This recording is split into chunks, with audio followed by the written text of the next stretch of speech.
ಉಪನ್ಯಾಸ ವಿಷಯ ಮಂಡನೆ ಡಾಕ್ಟರ್ ಗಂಗಾಧರ್ ಪಡ್ಲಿ ಅವರು, ಡಾಕ್ಟರ್ ಲಿಂಗಂಡಿ ಅವರು, ಶ್ರೀಮತಿ ಮಂಜುಳಾ ನಾಗರಾಜರವರು. ಆಮೇಲೆ ಅಂಗೀಕರಿಸಿದ ನಿರ್ಣಯ, ಅಧ್ಯಕ್ಷರ ಭಾಷಣ, ವಂದನಾರ್ಪಣೆ ಈ ರೀತಿ ಇರುತ್ತದೆ. ಈಗ ನಾವು ಕಾರ್ಯಕ್ರಮವನ್ನು ಪ್ರಾರಂಭ ಮಾಡೋಣ. ಶ್ರೀ ಕನಕ ಜೈ ಕನಕ, ಜೈ ಬೀರ್ಲಿಂಗೇಶ್ವರ, ಜೈ ರೇವಣಸಿದ್ದೇಶ್ವರ ಮಹಾಸಂಸ್ಥಾನ ಸರೂರ್ ಗುರುಪೀಠ ಈ ಒಂದು ಕಾರ್ಯಕ್ರಮಕ್ಕೆ ನಾನು ಆತ್ಮೀಯವಾಗಿ ಸ್ವಾಗತಿಸ್ತೇನೆ.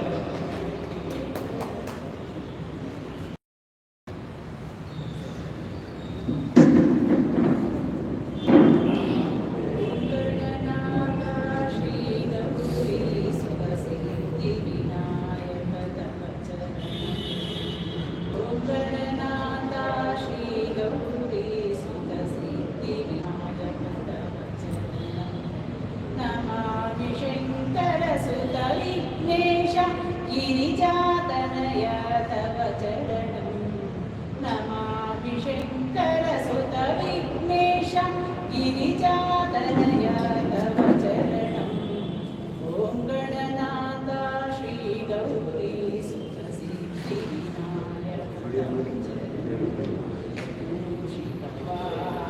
मोदक प्रिय श्री मुनिजन वन्दित तव चरणं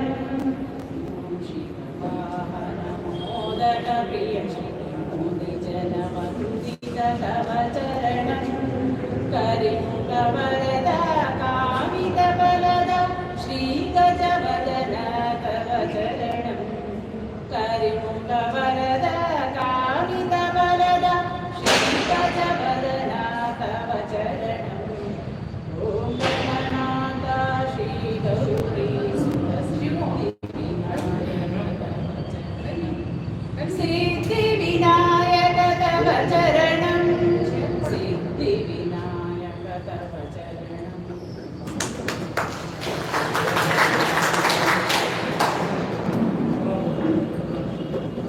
ಶ್ರೀ ಸಿದ್ಧಿವಿನಾಯಕನ ನೆನೆಸಿ ಸುಸ್ರಾಯವಾಗಿ ಪ್ರಾರ್ಥನೆ ಮಾಡಿದ ಶ್ರೀಮತಿ ಶೋಭಾಯವತಿ ಅನುಷ್ಠಾನ ಧನ್ಯವಾದಗಳು.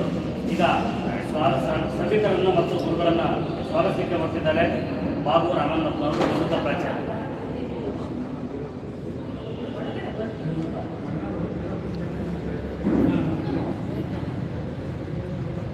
ಮಾತೆಯರೇ, ಈ ದಿವಸ ನಾವು ಸರೋರು ಶಾಸ್ತ್ರ ಸಿಂಹಾಸನ ಆದಿ ಜಗದ್ಗುರು ರೇವಣಸಿದ್ದೇಶ್ವರ ಆಳುಮತ ಮೂಲಗುರು ಪೀಠ ಸರೋರು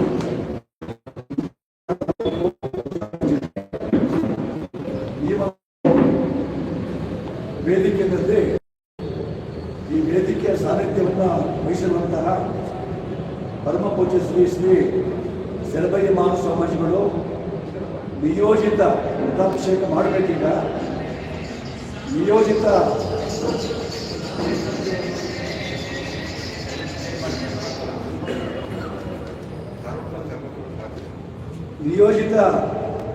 ಸ್ವಾಮಿಗಳಿಗೆ ಸಾನ್ನಿಧ್ಯವನ್ನು ವಹಿಸಿದ್ದಾರೆ ಈ ಒಂದು ಸಮಾರಂಭದ. ಅವರಿಗೆ ನಾನು ಎಲ್ಲ ಜಿಲ್ಲೆಗಳ ಪದಾಧಿಕಾರಿಗಳು, ಅಧ್ಯಕ್ಷರು, ಸಂಘಟನಾ ಕಾರ್ಯದರ್ಶಿಗಳು, ಕಾರ್ಯದರ್ಶಿಗಳ ಪರವಾಗಿ ಇನ್ನೆಲ್ಲರೂ ನಾನು ತುಂಬ ಹೃದಯದ ಒಂದು ಸ್ವಾಗತ ಕೋರ್ತಾ ಅವರಿಗೆ ನಮಸ್ಕಾರ ಮಾಡ್ತೀನಿ. ಈ ಸರೋರು ಆದಿ ಜಗದ್ಗುರು ರೇವಣಸಿದ್ದೇಶ್ವರ ಪೀಠದ ಬಗ್ಗೆ ನಾನು ಎರಡೇ ಆಡ್ತೀನಿ ನಾನು. ನಮಗೆ ಸ್ವಾಮೀಜಿಯವರು ದಾವಣಗೆರೆ ಜಿಲ್ಲೆಯ ಒಂದು ಅಧ್ಯಕ್ಷತೆಯನ್ನು ಮಾಡಿ ಆದೇಶ ಮಾಡಿದ್ರು. ಆದೇಶ ಮಾಡಿದ ಮೇಲೆ ನಾವು ಅವರು ಹೇಳಿರುವಂಥ ವಿಷಯಗಳನ್ನು ಪರಿಶೀಲನೆ ಮಾಡಬೇಕು ಅಂತ ನಾವೇನು ಮಾಡಿದ್ವು, ನಮ್ಮ ದ್ಯಾಮಣ್ಣ ನಮ್ಮ ಜಿಲ್ಲಾಧ್ಯಕ್ಷರು, ನಾನು ಗೌರವಾಧ್ಯಕ್ಷರು, ನಾವು ಸುಮಾರು ಜನ ಸೇರ್ಕೊಂಡು ಒಂದು ಇನ್ನೋವಾ ಕಾರ್ ಮಾಡಿಕೊಂಡು ಆ ಸರೂರು ಕ್ಷೇತ್ರಕ್ಕೆ ಹೋಗಿದ್ದು. ನಾವು ಸ್ವಾಮೀಜಿಗೆ ತಿಳಿಸಿದ್ದಿಲ್ಲ. ಅಲ್ಲಿಗೆ ಹೋಗಿ ಆ ಸ್ಥಳ ಪರಿಶೀಲನೆ ಮಾಡ್ಕೊಂಡ್ಮೇಲೆ ಅದು ಸ್ವಾಮೀಜಿ ಫೋನ್ ಹಾಕಿದ್ವಿ ನಾವು. ಆಮೇಲೆ ಅವ್ರು ಬಂದು ನಮ್ಮ ಜೊತೆಗೆ ಕೂಡಿ ಕೇಳಿದ್ದಾರೆ. ನಿಜಕ್ಕೂ ನಾವು ಹೇಳ್ತೀವಿ, ನಾವು ನಮ್ಮ ಆಲಮತದ ಏನು ಮೂಲ ಪುರುಷ ರೇವಣಸಿದ್ದೇಶ್ವರ ಆ ಒಂದು ಕ್ಷೇತ್ರ ಇದೆಯಲ್ಲ, ಬಹಳ ಪುಣ್ಯ ಕ್ಷೇತ್ರ. ಅದು ಸುಮಾರು 1,000 ಎಕರೆ ಇದೆ ವಿಸ್ತೀರ್ಣ. ಅದು ಆ ಪೀಠದ ಒಂದು ವ್ಯಾಪ್ತಿ. ಅದು ಅಲ್ಲಿ ಏನಾಗಿದೆ ಅಂತಂದ್ರೆ ಈ ಅಲ್ಲೇ ನಿವಾಸಿಗಳಿದಾರಲ್ಲ, ಅಲ್ಲಿ 2 ಪೀಠಗಳಲ್ಲಿ 2 ಬೇರೆ ಬೇರೆ ಪೀಠಗಳಲ್ಲಿ ಒಂದು ತೂಕದ ಗುಡ್ಡ ಅಂತ ಬರುತ್ತೆ. ತೂಕದ ಗುಡ್ಡ ಅದು ಒಂದು 50 ಎಕರೆ ವ್ಯಾಪ್ತಿಯ ಒಂದು ಇದು ವಿಭಾಗ. ಇನ್ನೊಂದು ಹಿರೇಗುಡ್ಡ ಅಂತ ಬರುತ್ತೆ. ಹಿರೇಗುಡ್ಡ ಅಲ್ಲಿ ದೇಶದ ಬೆಟ್ಟದ ಮೇಲೆ ಆ ದೇವಸ್ಥಾನ ಪೀಠ ಇದೆ. ಅದು ಸುಮಾರು ಒಂದು 3 ಎಕರೆ ವ್ಯಾಪ್ತಿ ಇರ್ಬೋದು. ಅದು ನಾವು ಕೇಳ್ಪಟ್ಟಿದ್ದು ಮೊನ್ನೆ ರೀಸೆಂಟಾಗಿ ಅದಕ್ಕೆ ಒಂದು ಪ್ರಾಧಿಕಾರ ಮಾಡಿಬಿಟ್ಟು ಆ ಹಿರೇಗುಡ್ಡಕ್ಕೆ ಭಾಳ ಚೆನ್ನಾಗಿದೆ ಅದಕ್ಕೆ ವ್ಯವಸ್ಥೆ.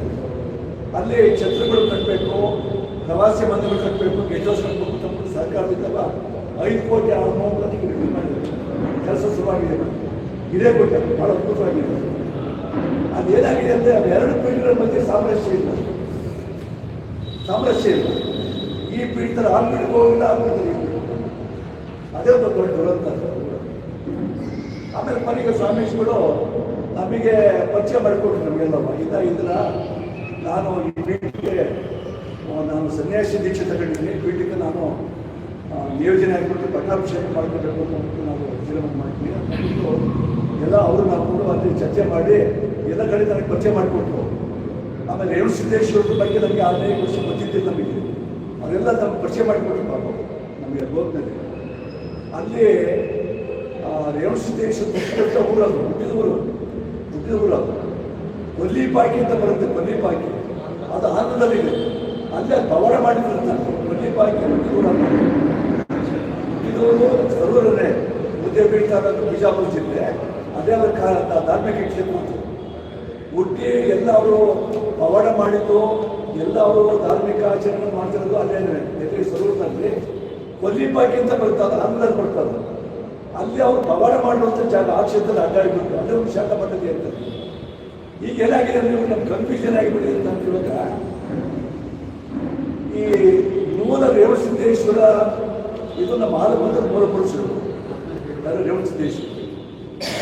ಅವರ ಅಪ್ಪಾಜಿ ಶಾಂತಮುತ್ತಯ್ಯ ಅಂತ ಅಂದ್ಬಿಟ್ಟು, ತಾಯಿ ಹೆಸರು ಮಹಾದೇವಿ ಅಂತ. ರೇವಣಸಿದ್ದೇಶ್ವರ ಅಪ್ಪಾಜಿ ಶಾಂತಮುತ್ತಯ್ಯ ಮತ್ತು ಮಹಾದೇವಿ. ಶಾಂತಮುತ್ತಯ್ಯ ಅಂತಂದರೆ ನಮ್ಮ ಗುರುಗಳ ಮೂಲ ಪುರುಷ ಪೆದ್ದಣ್ಣ ಅಂತ ಬರ್ತಾರೆ, ಪದ್ಮಗೊಂಡ ಅಂತ ಬರ್ತಾನೆ. ಆ ಪದ್ಮಗೊಂಡನ ಮಗ ಶಾಂತಮುತ್ತಯ್ಯ ಅಂತ. ಇದು ಒಂದು ಇತಿಹಾಸ ನಾನು ಅದು ಕೇಳ್ಕೊಟ್ಟಿದ್ದೆ. ಬಟ್ ಅದು ಏನಾಗಿದೆ ಅಂತಂದರೆ ಆ ಊರಿನಲ್ಲಿ ಒಂದು ಸಾಮರಸ್ಯ ಇಲ್ಲ. ಅದಕ್ಕೆ ಈ ಸ್ವಾಮೀಜಿಯವರು ಈಗ ಆ ಒಂದು ರೇವಣಸಿದ್ದೇಶ್ವರ ಪರಂಪರೆ ಇದೆಯಲ್ಲ, ಅದಕ್ಕೆ ನಾನು ಸ್ವಾಮೀಜಿ ಆಗ್ತೀನಿ, ಪಟ್ಟಾಭಿಷೇಕ ಮಾಡ್ಕೊಳ್ತೀನಿ. ಸೊ ಅದಕ್ಕೆ ಪೂರ್ವ ತಯಾರಿ ಮಾಡ್ಕೋಬೇಕು ಅಂತ ಅಂದ್ಬಿಟ್ಟು ಅವ್ರೀಗ ಈ ಒಂದು ಪೂರ್ವಭಾವಿ ಒಂದು ಸಭೆ ಆಯೋಜನೆ ಮಾಡಿದ್ರು. ಈಗ ಪ್ರಥಮವಾಗಿ ಅವರಿಗೆ ಅಲ್ಲಿ ಜಾಗ ಬೇಕಿವಲ್ಲ, ಪೀಠ ಸ್ಥಾಪನೆ ಮಾಡೋಕ್ಕೆ ಅದು ಜಾಗ ಬೇಕಾಗಿದೆ. ಅಲ್ಲಿ ಅದು ಮೂಲಭೂತ ಒಂದು ಅವಶ್ಯಕತೆ ಇವಾಗ ಅದು ಬೇಕಾಗಿದೆ. ಸೊ ಎಲ್ಲ ಕುರಿತು ನಾವು ಇಲ್ಲಿ ಚರ್ಚೆ ಮಾಡಬೇಕಾಗಿದೆ. ಆಮೇಲೆ ಈ ಒಂದು ಸಭೆಗೆ ಇವತ್ತು ನಮ್ಮ ತಿಂತಿಣಿ ಸ್ವಾಮೀಜಿಗಳು ಅವ್ರು ಭಾಗವಹಿಸಬೇಕಾಗಿತ್ತು. ಯಾಕಂದರೆ ಅವರೇ ಮುಖ್ಯ ಇದ್ರು ಈ ಸಭೆಗೆ. ಅವರೇ ಎಲ್ಲ ಆಶ್ವಾಸನೆ ಕೊಟ್ಟು ಇದೆಲ್ಲ ಮಾಡಬೇಕು, ಫಂಕ್ಷನನ್ನು ಮಾಡಬೇಕು, ಇದೆಲ್ಲ ಕಾರ್ಯಕ್ರಮ ಏನು ಮಾಡಬೇಕು ಬೆಂಗಳೂರು ಸಭೆಗೆ ಅವರೇ ಗೇಟ್ ಕೊಟ್ಟಿರೋದು. ಬಟ್ ಈಗ ನಾನು ಕೇಳ್ಪಟ್ಟಿದ್ದು ಸ್ವಾಮೀಜಿಯಿಂದವ ಅವ್ರಿಗೇನೋ ಸ್ವಲ್ಪ ಅನಾರೋಗ್ಯ ಒಂದು ನಿಮಿತ್ತ ಅವರು ಈ ಸಭೆಗೆ ಭಾಗವಹಿಸೋಕ್ಕಾಗ್ತಿಲ್ಲ ಅಂತ ನಾನು ಕೇಳ್ಪಟ್ಟೆ. ಸೊ ಈಗ ನಾವು ಎಲ್ಲ ನಮ್ಮ ರಾಜ್ಯದಾಗ ನಾವೇನಲ್ಲಿ ಭಾಗವಹಿಸಿದ್ವಿ, ನಾವು ಎಲ್ಲ ಪದಾಧಿಕಾರಿಗಳು, ಅಧ್ಯಕ್ಷರುಗಳು, ಸಂಘಟನಾ ಕಾರ್ಯದರ್ಶಿಗಳು, ನಾವೆಲ್ಲರೂ ಕೂಡ ಈಗ ನಮ್ದೇನಪ್ಪ ಅಂತಂದರೆ ನಾವು ಯಾರ ಜೊತೆ ಪೈಪೋಟಿ ಮಾಡ್ತಾ ಇಲ್ಲ. ನಾವು ಪೈಪೋಟಿ ಇಲ್ಲ. ಇದು ಏನಾಗಿಬಿಟ್ಟಿದೆ ಅಂತ ಅಂದ್ಬಿಟ್ರೆ, ಕನಕ ಪೀಠ ಇತ್ತಲ್ಲ, ಇದೊಂದು ಪ್ಯಾರಲ್ ಪೀಠ ಅಂತಂದ್ರೆ ಒಂಥರ ಒಂದು ಸುದ್ದಿ ಇವಾಗ. ಬಟ್ ಅದಕ್ಕೂ ಸಂಬಂಧನೇ ಇಲ್ಲ. ಯಾಕಂದ್ರೆ ನಾನು ಕೂಡ 97 ಗುರುಪೀಠ ಆಗಿದ್ದಾಗ ಚಿತ್ರದುರ್ಗ ಜಿಲ್ಲೆ ಸಂಘಟನೆ ಮಾಡಿದ್ದೆ. ನಾನು ಹೊರಗಡೆ ಅಧ್ಯಕ್ಷ ಆಗಿದ್ದೆ. ನಮ್ಮ ಬಿಡಪಡಿ ಗುರುಪೀಠದ ಅಧ್ಯಕ್ಷ ಆಗಿದ್ದೆ. ನಾನು ಮಠದ ಸ್ಥಾಪನೆ ಮುಂಚೂಣಿಯಾಗಿ ಕೆಲಸ ಮಾಡಿದ್ದೆ. ಬಟ್ ಆ ಒಂದು ಮಠದ ಒಂದು ಚಟುವಟಿಕೆ ಬೇರೆ ಇವಾಗ ಯಾವುದೋ ಕಾಗಿದರೆ ಮಾಡಿದ್ರು. ಅವರು ರಾಜಕೀಯ ಸಂಘಟನೆ ಆಗ್ತಿದೆ ಅವ್ರ ಕಡೆಯಿಂದಲ್ಲ, ಆಮೇಲೆ ಸಾಮಾಜಿಕ ಸಂಘಟನೆ ಆಗ್ತಿದೆ, ಶೈಕ್ಷಣಿಕ ಸಂಘಟನೆ ಆಗ್ತಿದೆ, ಧಾರ್ಮಿಕ ಸಂಘಟನೆ ಆಗ್ತಿದೆ. ಅವೆಲ್ಲ ದೊಡ್ಡ ಪ್ರಮಾಣದ ಮೆಸೇಜ್ ಅದು ಕಾಗಿದರೆ ಬಿಟ್ಟಿತ್ತು. ಅದಕ್ಕೂ ಇದು ನಾವು ಏನು ವಿಚಾರ ನಾವು ಹೋಲಿಕೆ ಮಾಡೋಂಗೇ ಇಲ್ಲ. ಇದು ಸ್ವಾಮೀಜಿ ಏನಪ್ಪ ಅಂತಂದ್ರೆ, ನನ್ನ ಒಂದು ಅಭಿಪ್ರಾಯ ಏನಂತಂದರೆ, ಇದು ಧಾರ್ಮಿಕ ಒಂದು ಚಳವಳಿಕೆ. ಈಗ ರೇವಣಸಿದ್ದೇಶ್ವರ ಇತಿಹಾಸ, ಅವರ ಪರಂಪರೆಯನ್ನು ಅವರು ಇದನ್ನು ಪರಿಚಯ ಮಾಡಿಕೊಳ್ಳುವಂಥದ್ದು ಈ ಪೀಠದ ಒಂದು ದೇವದೇಶ ಚಿಂತನೆ ಅಂತ ನಾನು ಭಾವಿಸ್ತೀನಿ. ಸೊ ಅದನ್ನು ಸ್ವಾಮೀಜಿಯವರು ಕೂಡ ಅದನ್ನು ವ್ಯಕ್ತಪಡಿಸಿರೋದನ್ನ ನಾನು ಈ ಪೀಠದ ಒಂದು ಪರಂಪರೆಯನ್ನು ಬೆಳೆಸಬೇಕು. ಅವರೇ ವಂಶಸ್ಥರು, ಇವರು ಕೂಡ ಸರ್ವರು ಅದೇ ಮೂಲದ ವಂಶಸ್ಥರು. ಈಗೆಲ್ಲ ಒಂದು ಚರ್ಚೆ ಈಗಾಗಲೇ ಆಗಿದೆ. ಅದಕ್ಕೆ ನಾವೆಲ್ಲರೂ ಕೂಡ ಇದೇನಿವತ್ತು ನಾವು ಈಗ ನಿಜಕ್ಕೂ ಕೂಡ ನನಗೆ ತುಂಬ ಸಂತೋಷ ಆಗ್ತಾ ಇದೆ. ನೀವು ಇಷ್ಟು ಜನ ಭಾಗವಹಿಸ್ತಿದ್ದೀರ, ನೀವೇ ಗಾಡಿ ಕಚ್ಚಕ್ಕೆ ಇದ್ದು ನೀವೇ ವಾರಂಟಿಯೇ ಭಾಗವಹಿಸ್ತೀರಿ. ಅದು ಭಾಳ ನನಗೆ ರುಚಿಯಾಗಿದೆ. ಮತ್ತು ಬಳ್ಳಾರಿ ಆಯಿತು, ರಾಯಚೂರು, ಚಿತ್ರದುರ್ಗ, ಕಡೂರು, ಮಂಗಳೂರು, ಅನೇಕ ಭಾಗದಿಂದ ಅನೇಕ ಜನರು ನಿಜಕ್ಕೂ ಕೂಡ ರೇವಣಸಿದ್ದೇಶ್ವರ ಒಂದು ಮೂಲಪೀಠದ ಇವೆಲ್ಲರೂ ಕೂಡ ಅದರ ಅಭಿಮಾನಿಗಳಂತ ನಾನು ಭಾವಿಸ್ತೇನೆ. ಸೊ ಹಾಗಾಗಿ ಈ ಒಂದು ಸಭೆಗೆ ನಾನು ನಿಮ್ಮೆಲ್ಲರನ್ನೂ ಕೂಡ ನಾನು ಸ್ವಾಮೀಜಿ ಪರವಾಗಿ ಅತ್ಯಂತ ತುಂಬುರುಗಿಯದ ನಾನು ಸ್ವಾಗತ ಕೋರ್ತೇನೆ. ಆಮೇಲೆ ಈ ಒಂದು ವಿಷಯವಾಗಿ ನನಗಿಂತಲೂ ಕೂಡ ನಮ್ಮ ವಿದ್ವಾಂಸರಿಗೂ ಲಿಂಗಾಯ ಆಲಪ್ಪ ಅಂತ ಅಂದ್ಬಿಟ್ಟು ನನಗೆ ತುಂಬ ವರ್ಷದ ಪರಿಚಯ ಅವರು ಈ ಪೀಠದ ಒಂದು ಇತಿಹಾಸವನ್ನು, ಪರಂಪರೆಯನ್ನು ಈ ಒಂದು ಸಭೆಗೆ ಅದನ್ನು ನೀವು ಪ್ರಾಸ್ತಾವಿಕ ಭಾಷೆ ಮುಖಾಂತರ ಅದನ್ನು ನೀವು ತಿಳಿಸ್ಬೇಕು ಅಂತ ಬಿಟ್ಟು ಅವ್ರಿಗೆ ನಾನು ವಿನಂತಿ ಮಾಡ್ಕೊಳ್ತಾ ನಾನು ಮತ್ತೊಮ್ಮೆ ನೀವೆಲ್ಲರಿಗೂ ಕೂಡ ಸ್ವಾಮೀಜಿಪರವಾಗಿ ಈ ಸಭೆಗೆ ತುಂಬ ಹೃದಯದ ಸ್ವಾಗತ ಕೊಡ್ತೇನೆ. ಜೈ ಹಿಂದ್, ಜೈ ಕರ್ನಾಟಕ.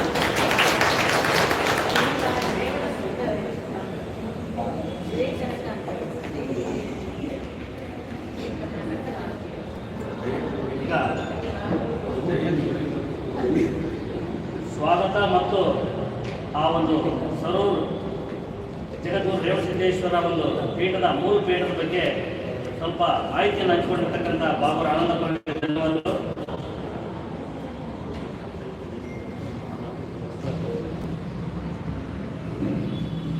ಕಾರ್ಯಕ್ರಮದ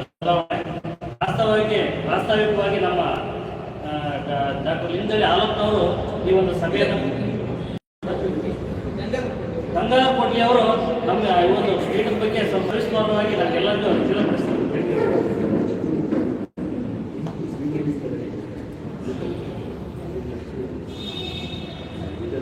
ಎಲ್ಲರಿಗೂ ಮೊದಲನೇದಾಗಿ ನಮಸ್ಕಾರಗಳು. ನನ್ನ ಹೆಸರು ಡಾಕ್ಟರ್ ಗಂಗಾಧರ ಕೊಡ್ಲಿಯವರು. ತುಮಕೂರಿನಲ್ಲಿ ಇದ್ದೀನಿ. ಇಂದಿನ ದಿವ್ಯ ಸಾನ್ನಿಧ್ಯ ವಹಿಸಿದಂಥ ಸ್ವಾಮಿಗಳ ಹರಿದಾವರಿಗಳಲ್ಲಿ ನಮಸ್ಕರಿಸುತ್ತಾರೆ. ಇವತ್ತಿನ ಈ ಕಾರ್ಯಕ್ರಮದ ಧ್ಯೇಯೋದ್ದೇಶಗಳಿಂದ ನಮ್ಮ ಪ್ರಿನ್ಸಿಪಾಲ್ ಆನಂದ ಪಡೆದಿದ್ದಾರೆ. ಇಲ್ಲಿ ಸ್ನೇಹಿತರೆ, ಒಂದು ಗಮನ ಇರಲಿ, ಕನಕ ಗುರುಪೀಠಕ್ಕೆ ಇದು ಪರ್ಯಾಯ ಅಲ್ಲ. ನಂಬರ್ 1. ನಂಬರ್ 2, ಕನಕ ಗುರುಪೀಠ ಬೇರೆ, ಸರೂರು ಶಾಂತಮೂರ್ತಯ್ಯನ ಪೀಠವೇ ಬೇರೆ. ರೇವಣ ಸಿದ್ಧ ಪರಂಪರೆಯ ಅಂಗವಾಗಿ ಈಗ ನಾನು ರೇವಣ ಸಿದ್ಧನ ಕುರಿತು ಆತನ ಪರಂಪರೆಯನ್ನು ಕನ್ನಡ ವಿಶ್ವವಿದ್ಯಾಲಯದಲ್ಲಿ 4 ರಾಜ್ಯಗಳನ್ನು 63,000 ಕಿಲೋಮೀಟರ್ಗಳ ಕ್ರಮ ಮಾಡಿಸಿ 5 ವರ್ಷಗಳ ದೀರ್ಘವಾದ ಅಧ್ಯಯನದ ಎಲ್ಲ ಆಳವನ್ನು ನಾನು ಕಳೆದು ಪುಸ್ತಕ ಮಾಡಿ PhD ತಗೊಂಡಿದ್ದೇನೆ.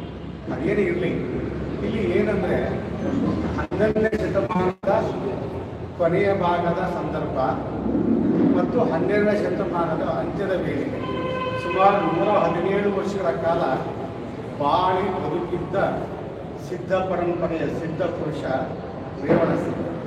ಇದು 12ನೇ ಶತಮಾನ. ಮಧ್ಯಕಾಲೀನ ಕನ್ನಡ ಸಾಹಿತ್ಯ ಸಂದರ್ಭದಲ್ಲಿ ಬಂದವನು ಕನಕ.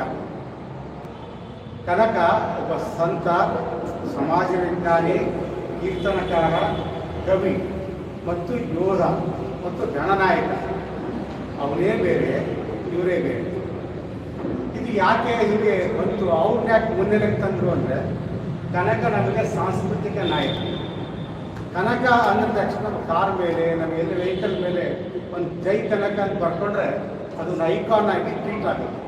ಆ ಉದ್ದೇಶದಿಂದ ಸಾಫಲ್ಯ ಆಗ್ತದೆ. ಅದು ಬೇರೆ ಕಾರಣಗಳಿಂದ ಸಮಾಜವನ್ನು ಒಗ್ಗೂಡಿಸೋದ್ರಲ್ಲಿ ನಾನು ಕೃಷ್ಣ ಮೇಲ್ದಂಡೆಯಲ್ಲಿ ಎಂಜಿನಿಯರ್ ಆದ ಸಂದರ್ಭದಲ್ಲಿ ಅವ್ರು ಹೇಳಿದಂಗೆ 92ನೇ ಇಸ್ವಿಯಲ್ಲಿ ಕನಕ ಗುರುಪೀಠ ಆ ಒಂದು ಪಟ್ಟಾಭಿಷೇಕವನ್ನು ನಾವೆಲ್ಲ ಭಾಗವಹಿಸ್ತೀವಿ ಸ್ನೇಹಿತರೆ. ಹೀಗಾಗಿ ಅದೇ ಬೇರೆ ಇದೇ ಬೇರೆ. ಇಲ್ಲಿ ಯಾಕೆ ಇನ್ನು ಬೇರೆ ಆಗ್ತಾರೆ ಅಂದರೆ, ನಮ್ಮ ಭಾರತದ ಇತಿಹಾಸವನ್ನು ನಾವು ತೆಗೆದುಕೊಂಡಾಗ ಚಿಕ್ಕದಾಗಿ ನಾನು ಹೇಳ್ತೀನಿ. ನಮ್ಮಲ್ಲಿ ಸಿದ್ಧ ಪರಂಪರೆಗಳಿದ್ದಾವೆ. ಬೌದ್ಧ ಸಿದ್ಧ, ಜೈನ ಸಿದ್ಧ, ಕಪಾಲಿ ಸಿದ್ಧ, ಮಹೇಶ್ವರ ಸಿದ್ಧ, ನಾಥ ಸಿದ್ಧ, ನೆಕ್ಸ್ಟ್ ಶೈವ ಸಿದ್ಧ ಅಂತ ಪರಂಪರೆಗಳಿದ್ದಾವೆ. ಇದರಲ್ಲಿ ಹೆಚ್ಚು ಜನಪ್ರಿಯವಾದದ್ದು ಈ ಭಾರತದಂಥ ಉತ್ತರ ದಕ್ಷಿಣ ಪೂರ್ವ ಪಶ್ಚಿಮ ಹರಡಿದ್ದ ಪರಂಪರೆ ನಾಥ ಪರಂಪರೆ. ನಾಥ ಪರಂಪರೆಯ ಕೊನೆಯ ಕುರುಹಾಗಿ ಬಂದಂಥದ್ದು ಈ ರೇವಣಸಿದ್ಧ ಪರಂಪರೆ. ಅಲ್ಲಿ ಆ ರೇವಣಸಿದ್ದೇಶ್ವರ ಮಹಾಕಾವ್ಯದಲ್ಲಿ ಅವರೆಲ್ಲವನ್ನೂ ಹೇಳ್ತಾರೆ. ಏನಾಗಿದೆ ಹಾಗಾದರೆ ಇದನ್ನು ಯಾಕೆ ನಾವು ತಗೊಂಡ್ವಿ? ಇಂಥ ಬಹುದೊಡ್ಡ ಒಂದು ಸಮಾಜಕ್ಕೆ ಬಹಳ ಆಳವಾದ ಹಿನ್ನೆಲೆ ಇತ್ತು. ಅದೇ ಆದ ಇತಿಹಾಸಗಳಿದ್ದಾವೆ, ಮಹಾಪುರುಷರಿದ್ದಾರೆ, ಸಾಂಸ್ಕೃತಿಕ ನಾಯಕರಿದ್ದಾರೆ. ಅಂಥ ಸಂದರ್ಭದಲ್ಲಿ ನಾವು ಇದನ್ನು ಹೇಗೆ ವಿಂಗಡಣೆ ಮಾಡಿಕೊಳ್ಬೇಕು ಅಂತ ಯೋಚನೆ ಈ ಸಮಕಾಲೀನ ಚಿಂತಕರಿಗೆ, ನಮ್ಮ ಜೊತೆಗೆ ಡಾಕ್ಟರ್ ಲಿಂಗಡೆ ಹಾಲಪ್ಪ ಇದ್ದಾರೆ, ಎಫ್ ಹಳ್ಳಿಕೇರಿದ್ದಾರೆ, ಅದೇ ಸುಮಾರು 28 ವಿದ್ವಾಂಸರು ಉಳಿದಿದ್ದಾರೆ. ಅನೇಕ ಸಮಾಜದ ಬಗೆಗಿನ ಪುಸ್ತಕಗಳನ್ನು ಪರಿಚಯಗಳನ್ನ ಅವೆಲ್ಲ ಮಾಡಿಕೊಳ್ಳೋಣ. ಇತ್ತೀಚಿನ ಪರೆಯಲ್ಲಿ ಸ್ನೇಹಿತರೆ, ನಮ್ಮ ಗುರುವರಿಗೆ 3 ಗುರು ಪರಂಪರೆಗಳಿದ್ದಾವೆ. ಒಂದು ರೇವಣ ಸಿದ್ಧ ಗುರು ಪರಂಪರೆ, 2 ಸಿದ್ಧರಾಮ ಪರಂಪರೆ, 3 ಅಮೋಘ ಸಿದ್ಧ ಗುರು ಪರಂಪರೆ. ಈಗ ಮೊದಲು ರೇವಣ ಸಿದ್ಧ ಪರಂಪರೆ ಕುರಿತು ನಾನು ಅಧ್ಯಯನ ಮಾಡಿ ಪ್ರಬಂಧ ಮಂಡನೆ ಮಾಡಿದ್ದೆ. ಅದು ಆಲ್ರೆಡಿ ಪುಸ್ತಕ ರೂಪದಲ್ಲಿ ಬಂದಿದೆ. ಎರಡನೇದು ಅಮೋಘಿ ಸಿದ್ಧ ಪರಂಪರೆ ಅಂತ ಬರುತ್ತೆ. ಅಮೋಘಿ ಸಿದ್ಧ ಪರಂಪರೆ 15ನೇ ಶತಮಾನ, 12ನೇ ಶತಮಾನದ ರೇವಣ ಸಿದ್ಧ, 15ನೇ ಶತಮಾನದ ಅಮೋಘಿ ಸಿದ್ಧ ಮತ್ತು 13ನೇ ಶತಮಾನದ ಸಿದ್ಧರಾಮ ಪರಂಪರೆ. ಈ ಸಿದ್ಧರಾಮ ಪರಂಪರೆ ಯಾಕೆ ನಾನು ಮೊದಲು ಹೇಳಿಲ್ಲ ಅಂದರೆ, ಅವರು ಭಂಡಾರ ಪರಂಪರೆಯಿಂದ ವಿಭೂತಿ ಪರಂಪರೆಗೆ ತಿರುಗಿಬಿಟ್ಟ. ಅದನ್ನು ನೇರವಾಗಿ ಹೇಳ್ಬೇಕಂದ್ರೆ, ಅವರು ಲಿಂಗದಾನ ಮಾಡತಕ್ಕ ಸಂದರ್ಭಗಳು ಬಂದು ನಮ್ಮ ಭಂಡಾರವನ್ನು ಬಿಡ್ತಕ್ಕಂಥ ವಚನ ಸಾಹಿತ್ಯದ ಪ್ರಭಾವಕ್ಕೊಳಗಾಗಿ ಆ ಕಾಲ ಬಸವಾದಿ ಪ್ರಮಥರ ಇದ್ದಾಗಿ ಅವ್ರು ಬಿಟ್ಟರು. ಆ ಕಾರಣದಿಂದ ಸಿದ್ಧರಾಮ ಪರಂಪರೆ ಹೆಚ್ಚಾಗಿ ಹೇಳಲ್ಲ. ಆದರೆ ಸಿದ್ಧರಾಮನು ಕೂಡ ಈ ಸಮಾಜಕ್ಕೆ ಶ್ರೀರಾಮನು, ಅವರು ಗುರು ಪರಂಪರೆ ಒಂದು ಭಾಗ. ಹೀಗೆ 3 ಗುರು ಪರಂಪರೆ. ಇದನ್ನು ಮೊದಲು ನಾವು ಮನೆಗಾಲ. ಹಾಗಾದರೆ ಕನಕ ಗುರುಪೀಠಕ್ಕೂ ಈ ನಾವು ಮಾಡೋ ಕೆಲಸಕ್ಕೆ ಸಂಬಂಧ ಇದೆಯಾ? ಇಲ್ಲ. ಅಲ್ಲಿಯೂ ಕೂಡ ರೇವಣ ಸಿದ್ಧನ ಸ್ಥಾಪನೆ ಮಾಡಿದ್ದಾರೆ. ಯಾಕೆ? ನಮಗೆ ಗುರು ಪರಂಪರೆ ಕೊಟ್ಟ ಗುರುವಾದಂಥ ಅದು 11ನೇ ಶತಮಾನದ ಅಲ್ಲಮನ ಹಿರಿಯ, ಅಲ್ಲಮಕ್ಕಿಂತ ಹಿರಿಯ, ಬಸವಣ್ಣನಕ್ಕಿಂತ ಹಿರಿಯ ರೇವಣ ಸಿದ್ಧ. ಆ ಬಸವಣ್ಣ ಮತ್ತು ರೇವಣ ಸಿದ್ಧರ ಮುಖಾಮುಖಿ ಆಗೋದಿಲ್ಲ. ಅಷ್ಟರಲ್ಲಿ ದಕ್ಷಿಣ ಕರ್ನಾಟಕದ ಕಡೆಗೆ ಮಾಡಿದ್ರು. ಆಗಿನ ಕರ್ನಾಟಕದ ಭೂಪಟ ಈಗಿನ ಆಂಧ್ರ, ತಮಿಳುನಾಡು, ಮಹಾರಾಷ್ಟ್ರ ಇವೆಲ್ಲ ಒಳಗೊಂಡಿದೆ. ನನ್ನ PhD ಕ್ಷೇತ್ರಕ್ಕಾಗೂ ಈ 4 ರಾಜ್ಯಗಳಲ್ಲಿ ನಾನು ಅಲ್ದಾಡಿದ್ದೇನೆ. ಸಮಗ್ರ ಮಾಹಿತಿಗಳನ್ನು ಕಟ್ಟಿಕೊಟ್ಟಿದ್ದೆ. ಇದು ಒಂದು ವಿಷಯ. ಹಾಗಾದರೆ ಸರೂರು ಈಗ ಸ್ವಾಮಿಗಳು ನಮ್ಮ ಮುಂದಿದ್ದಾರೆ. ಇಲ್ಲಿ ಸರೂರು ಅಂದರೆ ಬಿಜಾಪುರ ಜಿಲ್ಲೆಯ ಮುದ್ದೇಬಿಹಾಳ ತಾಲೂಕಿನ ಸರೂರು ಗ್ರಾಮ. ಸರೂರು ಗ್ರಾಮ ಹಾಲುಮತ ಕಾಶಿ ಅಂತ ಕರೀತಾರೆ. ಹಾಲುಮತ ಕಾಶಿ. ಕುರುಬರಾಗಿ ಹುಟ್ಟಿದ ಮೇಲೆ ಒಂದು ಬಾರಿಯಾದರೂ ಕೂಡ ನೀನು ಸರೂರು ಗ್ರಾಮಕ್ಕೆ ಹೋಗಿ ಬರಬೇಕು ಅಂತಕ್ಕಂಥ ವಾಡಿಕೆ ನಮ್ಮ ಬಿಜಾಪುರ ಜಿಲ್ಲೆಯಲ್ಲಿ ಇದೆ. ಇದು ಎಷ್ಟರ ಮಂದಿಗೆ ನನಗೆ ಗೊತ್ತಿದೆ ಸಮಾಜಕ್ಕೆ, ನಾವು ಯಾಕಾಗಿ ಅಲ್ಲಿ ಹೋಗಬೇಕು ಅನ್ನೋದು ಬಹಳ ಮುಖ್ಯ. ನಾನು ಸರೂರು ಕ್ಷೇತ್ರವನ್ನು ಕ್ಷೇತ್ರ ಕಾರ್ಯ ಸಂದರ್ಭದಲ್ಲಿ ನೋಡಿದಾಗ ಅಲ್ಲಿ 2 ಗುರು ಮನೆತನಗಳಿವೆ. ಒಂದು ಮಂಕೋಡೆಯರು, ಒಂದು ಶಾಂತಮುತ್ತಯ್ಯನ ವಂಶಸ್ಥರು. ಹಾಗಾದರೆ ಈ ರೇವಣ ಸಿದ್ಧ ಯಾರು? ರೇವಣ ಸಿದ್ಧ ಅಲ್ಲಿ ಹುಟ್ಟಿದ್ದಲ್ಲ, ಅಲ್ಲಿ ಶಾಂತಮುತ್ತಯ್ಯ ನೆಲೆಸಿದ್ರು ಬೆವರಲ್ಲಿ, ಅವರ ಶಿಷ್ಯಂದರಾಗಿ. ಈಗ ನಗರ ಪವಾಡ ನಮ್ಮ ಚಿಕ್ಕನಾಗಿನಲ್ಲಿ ಅದ್ಭುತವಾದ ಪರಶುರಾಮ ಅಂತ ಇದ್ರು. ಪರಶುರಾಮ ಅಂತ ಶಿವನೇ ಒಡೆಯರೇ ಇದ್ದಾರೆ. ಅದ್ಭುತವಾದಂಥ ಒಂದು ಕೃತಿ ಬರ್ತದೆ ನಗರ ಪವಾಡ, ಸತ್ತ ಗುರಿ ಬದುಕಿಸಿದ ಪವಾಡ. ಹಾಗಾಗಿ ಅದರಲ್ಲಿರ್ತಕ್ಕಂಥ ಎಲ್ಲ ಐತಿಹಾಸಿಕ ಕಥೆಗಳು ನಮ್ಮ ಮುಂದೆ ಬಂದಿರ್ತವೆ. ಅದರಲ್ಲಿ ಶಾಂತಮುತ್ತಯ್ಯ ಅಂತ ಒಬ್ಬ ಕುರಿಗಾಗಿ ಈ ರೇವಣ ಸಿದ್ಧರು ಪಲ್ಲಕ್ಕಿ ಮೇಲೆ ಬರುವಾಗ ಅವರ ದಣಿವನ್ನು ಆರಿಸಿ ಮುಂದಕ್ಕೆ ಎಲ್ಲ ಕೊಟ್ಟಾಗ್ತಾರೆ. ಅವರಿಗೆ ಆಶೀರ್ವಾದ ಮಾಡ್ತಾರೆ ರೇವಣ ಸಿದ್ಧರು, ನೀನು ನಮ್ಮ ಮುಂದೆ ನಮ್ಮ ಕುರುಬರಿಗೆ ಅಂತ ಬಸವಾದಿ ಪ್ರಮತರ ಮುಂದೆ ಈ ಶಾಂತ ಮುತ್ತಯ್ಯ ಸತ್ತ ಕುಡಿಯನ್ನು ಎಬ್ಬಿಸ್ತಾರೆ. ಆವಾಗ ಭಂಡಾರ ವಿಭೂತಿ ಎಲ್ಲ ಬಡದ ಮೇಲೆ ಹೇಳ್ತೀನಿ ನಾನು ಏನು ಅಂದರೆ ಸತ್ತ ಕುರಿ ಆ ಟಗರು ಮೇಲೆ ಬಿಡುತ್ತೆ. ಹಾಗಾಗಿ ಶಾಂತ ಮುತ್ತಯ್ಯನ ವಿಶೇಷ. ಆಗ ಅದರ ಕುರುಗಾಗಿ ಬಸವಾದಿ ಪ್ರಮತರು ನೀನು ಕುರುಬ ಕುಲಕ್ಕೆ ಶುರು ಆಗು ಅಂತೇಳಿ 3 ಏಣಿನ ಕಂಬಳಿಯನ್ನು ಕೊಡ್ತಾರೆ. ಏನು ಅಂದರೆ 100 3 7 ಹೀಗೆ ಕಂಬಳಿ ವಿವಿಧವಾದ ಕೆಲವು ಗುರುಸ್ಥಾನದಲ್ಲಿ ಯಾರು ಹಾಕಬೇಕು ಅದು ಕೊಟ್ಟು ಅದಕ್ಕೆ ಒಂದು ಬೆತ್ತವನ್ನು ಕೊಟ್ಟು ಅದರಿಂದ ಶಾಂತ ಮುತ್ತಯ್ಯ ಆಗ. ಹಾಗಾದರೆ ಈ ರೇವಣ ಸಿದ್ಧ ಇರೋಲ್ಲ ನಮಗೆ ಗುರು ಪರಂಪರೆ ಏನೇನು ಕಲಿಸುತ್ತೆ, ಸಂಸ್ಕಾರವನ್ನು ಕಲಿಸುತ್ತೆ, ವಿದ್ಯೆಯನ್ನು ಕಲಿಸುತ್ತೆ, ಜೊತೆಗೆ ಹೇಗೆ ನಡೆದುಕೊಳ್ಳುವ ರೀತಿ ನಿವಾಸಗಳನ್ನು ಹೇಳ್ತಾರೆ ಪರಂಪರೆ ಎಲ್ಲ ಇತರೆ ಸಮಾಜಕ್ಕೆ. ಹಾಗಾಗಿ 12ನೇ ಶತಮಾನದಲ್ಲಿ ಇರ್ತಕ್ಕಂಥ ನಮ್ಮ ಪರಂಪರೆ ಈಗ ಅದನ್ನು ವೀರಶೈವರು ನಮ್ಮದು ಪರಂಪರೆ ನಿಜ ಮಾಡಿ ಅವರು 15ನೇ ಶತಮಾನದ ಆಂಧ್ರ ಪ್ರದೇಶ ಬಂದಂಥ ಆರಾಧ್ಯ ಪರಂಪರೆಯವರು ಬಸವಣ್ಣನಿಗೆ ಪರ್ಯಾಯವಾಗಿ ಮತ್ತೊಬ್ಬ ಮನುಷ್ಯ ಬೇಕಾಗಿತ್ತು. ರೆಡಿಮೇಡ್ ರೇವಣ ಸಿಕ್ಕಲ್ಲ ಹೈಜಾಕ್ ಮಾಡ್ತಾರೆ. ಅದು ಏನೇ ಇರಲಿ ಅದು ನಿತ್ಯ ನಿರಂತರ ಹೋರಾಟ. ದೊಡ್ಡ ವ್ಯಕ್ತಿ ಆದಾಗ ಇವ ನಮ್ಮ ಅನ್ನೋದು ಸರಿ, ಎಲ್ಲರೂ ಹಾಗೆ ಅಂತಾರೆ, ಎಲ್ಲ ಸಮಾಜಕ್ಕೆ ಅಂತಾರೆ, ಹೆಸರು ಇಲ್ಲ. ಆದರೆ ನಿಜವನ್ನು ಮೂಲವನ್ನು ಅರಿಬೇಕಾಗಿದೆ. ಸೊರೂರಲ್ಲಿ ತೂಗುಡ್ಡ ಅಂತ ಹೇಳಿದ್ರು ಆನಂದಪ್ಪ. ಆ ತೂಗುಗುಡ್ಡ ಅಂತ ಅನೇಕ ದೂರದಲ್ಲಿದೆ. ಇಲ್ಲಿ 7 ಗುಡಿ ಅಂತೇಳಿ ಸೊರೂರಲ್ಲಿ ಅದು 9ನೇ ಶತಮಾನದಲ್ಲಿ ಶೈವ ಕೇಂದ್ರ. ಅಲ್ಲಿರ್ತಕ್ಕಂಥ 2 ಶಾಸನಗಳಿದ್ದಾವೆ. ಆ ಶಾಸನದ ಕೇಂದ್ರವಾಗಿ ಮಲ್ಲಿಕಾರ್ಜುನ ದೇವಾಲಯ ಅಂತಾರೆ. ಅದಕ್ಕೆ 7 ಗೋಪುರಗಳಿದ್ದಾವೆ. ಅದ್ರ ಮಟ್ಟ ಈ ಶಾಂತ ಮುತ್ತಯ್ಯನ ಗದ್ದಿಗೆ ಇದೆ. ಅದರಿಂದ ಇದು ಬಹಳ ವಿಶೇಷವಾಗಿರ್ತಕ್ಕಂಥದ್ದು. ಹಾಗಾಗಿ ಮೂಲ ಸಂಪ್ರದಾಯಗಳು ಒಡೆಯರು ಎಲ್ಲ ನಮ್ಮ ಒಡೆಯರು ಕೂತಿದ್ದಾರೆ. ಇವರು ಮೂಲ ಸರೂರ ವಂಶಸ್ಥರು. ಇವರು ಶಾಂತ ಮುತ್ತಯ್ಯನ ವಂಶಸ್ಥರು ಎಲ್ಲ ಕಡೆ ಕಳಿಸ್ತಾರೆ. ಅವರು ಕಳಿಸಿ ಇನ್ನೂ ಕಡಿಮೆ ಬಿದ್ದಾಗ ಮತ್ತೆ ಬೇರೆಯವ್ರು ನೇಮಕ ಮಾಡಿದ್ದಾರೆ. ನಮ್ಮ ಎಲ್ಲ ಒಡೆಯರ ಪರಂಪರೆಗಳು ಇದ್ದಾರೆ. ಒಡೆಯರ ವಿಶೇಷ ವಿಚಾರಗಳು ಬೇರೆ ಇದ್ದಾರೆ, ಮದುವೆ ವಿವಾದಗಳು ಬೇರೆ ಇದ್ದಾರೆ, ಧಾರ್ಮಿಕ ಸಂಸ್ಕೃತಿ ಬೇರೆ ಇದ್ದಾರೆ, ಅವ್ರು ಅಂತಕ್ಕಂಥ ಕಷ್ಟ ನೋವುಗಳು ಬೇರೆ ಇದ್ದಾರೆ. ಅವ್ರಿಗೆ ಎಣ್ಣೆ ಕೊಡಲ್ಲ ನಮ್ಮ ಅಂಥ ಪರಿಸ್ಥಿತಿ ಇದೆ. ಯಾಕೆಂದರೆ ನಾವು ಒಂದು ಹೆಣ್ಣನ್ನು ಅವ್ರ ಬಿಟ್ಟು ಕೊಟ್ಟಾಗ ಆ ಶಿವದೀಕ್ಷೆ ಮಾಡೋದ್ರಲ್ಲಿ ಅವಳನ್ನು ಒಡೆಯರಮ್ಮನ ಆಗಿ ಮಾಡ್ತಕ್ಕಂಥದ್ದು. ಅವಾಗ ಗಂಡ ಸತ್ತುವುದು ಕೂಡ ಆ ಸಿಂಧೂರ ಮಾಂಗಲ್ಯ ತೆಗೆದಿಲ್ಲ. ಅವರು ನಿತ್ಯ ಸುಮಂಗಲಿ ಇದ್ದಾಗೇನೆ ಅಂತ ಶ್ರೇಷ್ಠತೆ ಕಲಿಸಿಕೊಟ್ಟಂಥ ಈ ಒಡೆಯರ ಫ್ಯಾಮಿಲಿ ಆಗಿದೆ. ಹಾಗಾಗಿ ಆ ಊರಲ್ಲಿ ಇರ್ತಕ್ಕಂಥ ಶಾಂತಗುಪ್ತ ಸಂಪ್ರದಾಯಸ್ಥ ಇರ್ತಕ್ಕಂಥ ಸಂಬಂಧಪಟ್ಟಂಥ ಗುರುಗಳು ಇವತ್ತು ನಮಗಿದ್ದಾರೆ. ಇಲ್ಲಿದ್ದಾಗ ಪಟ್ಟಾಭಿಷೇಕ ಯಾಕೆ ಇಲ್ಲಿವರೆಗೂ ನಮಗೆ ಈಗೂ ಇದ್ದಾರೆ, ಒಂದು ಇರ್ತಾರೆ. ಈ ಒಡೆಯರುಗಳು ಆಯಾ ಕ್ಷೇತ್ರದಲ್ಲಿ ಅವರೇ ಒಡೆಯರಾಗಿ ಕೆಲಸ ಮಾಡಿ ಅವ್ರು ಸಂಸಾರಸ್ಥ ಇರ್ತಾರೆ. ಆಮೇಲೆ ಒಂದ್ಸರಿ ಒಡೆಯರು ಇಲ್ಲ ಅಂದರೆ ಕಾಲಿಲ್ಲದ 500 ಪದ್ಧತಿ ನಮ್ಮಲ್ಲಿದೆ. ಕಾಲಿಲ್ಲದ 500 ಪದ್ಧತಿ. ಇವ್ರ ಕಡೆಯಿಂದ ವಿಭೂತಿ ಮಂತ್ರ ಮಾಡಿಸ್ಕೊಂಡು ಜೋಡಿ ಕಟ್ಟಿರ್ತಾರೆ. ಇವರಿಲ್ಲ ಅಂದರೆ ಇವರೇ ಒಡೆಯರು ಅಂತೇಳಿ ಪೂಜೆ ಮಾಡಿ ಮುಂದಿನ ಮಂಗಲ ಕಾರ್ಯ ಮಾಡ್ತಕ್ಕಂಥ ಪದ್ಧತಿಗಳು ನಮ್ಮಲ್ಲಿದೆ. ಹೀಗಾಗಿ ಅನೇಕ ವಂಶವೃಕ್ಷಗಳ ಸಮೇತವಾಗಿ ಈ ಒಡೆಯರ ಪರಂಪರೆಗಳು ನಮ್ಮಲ್ಲಿದ್ದಾವೆ.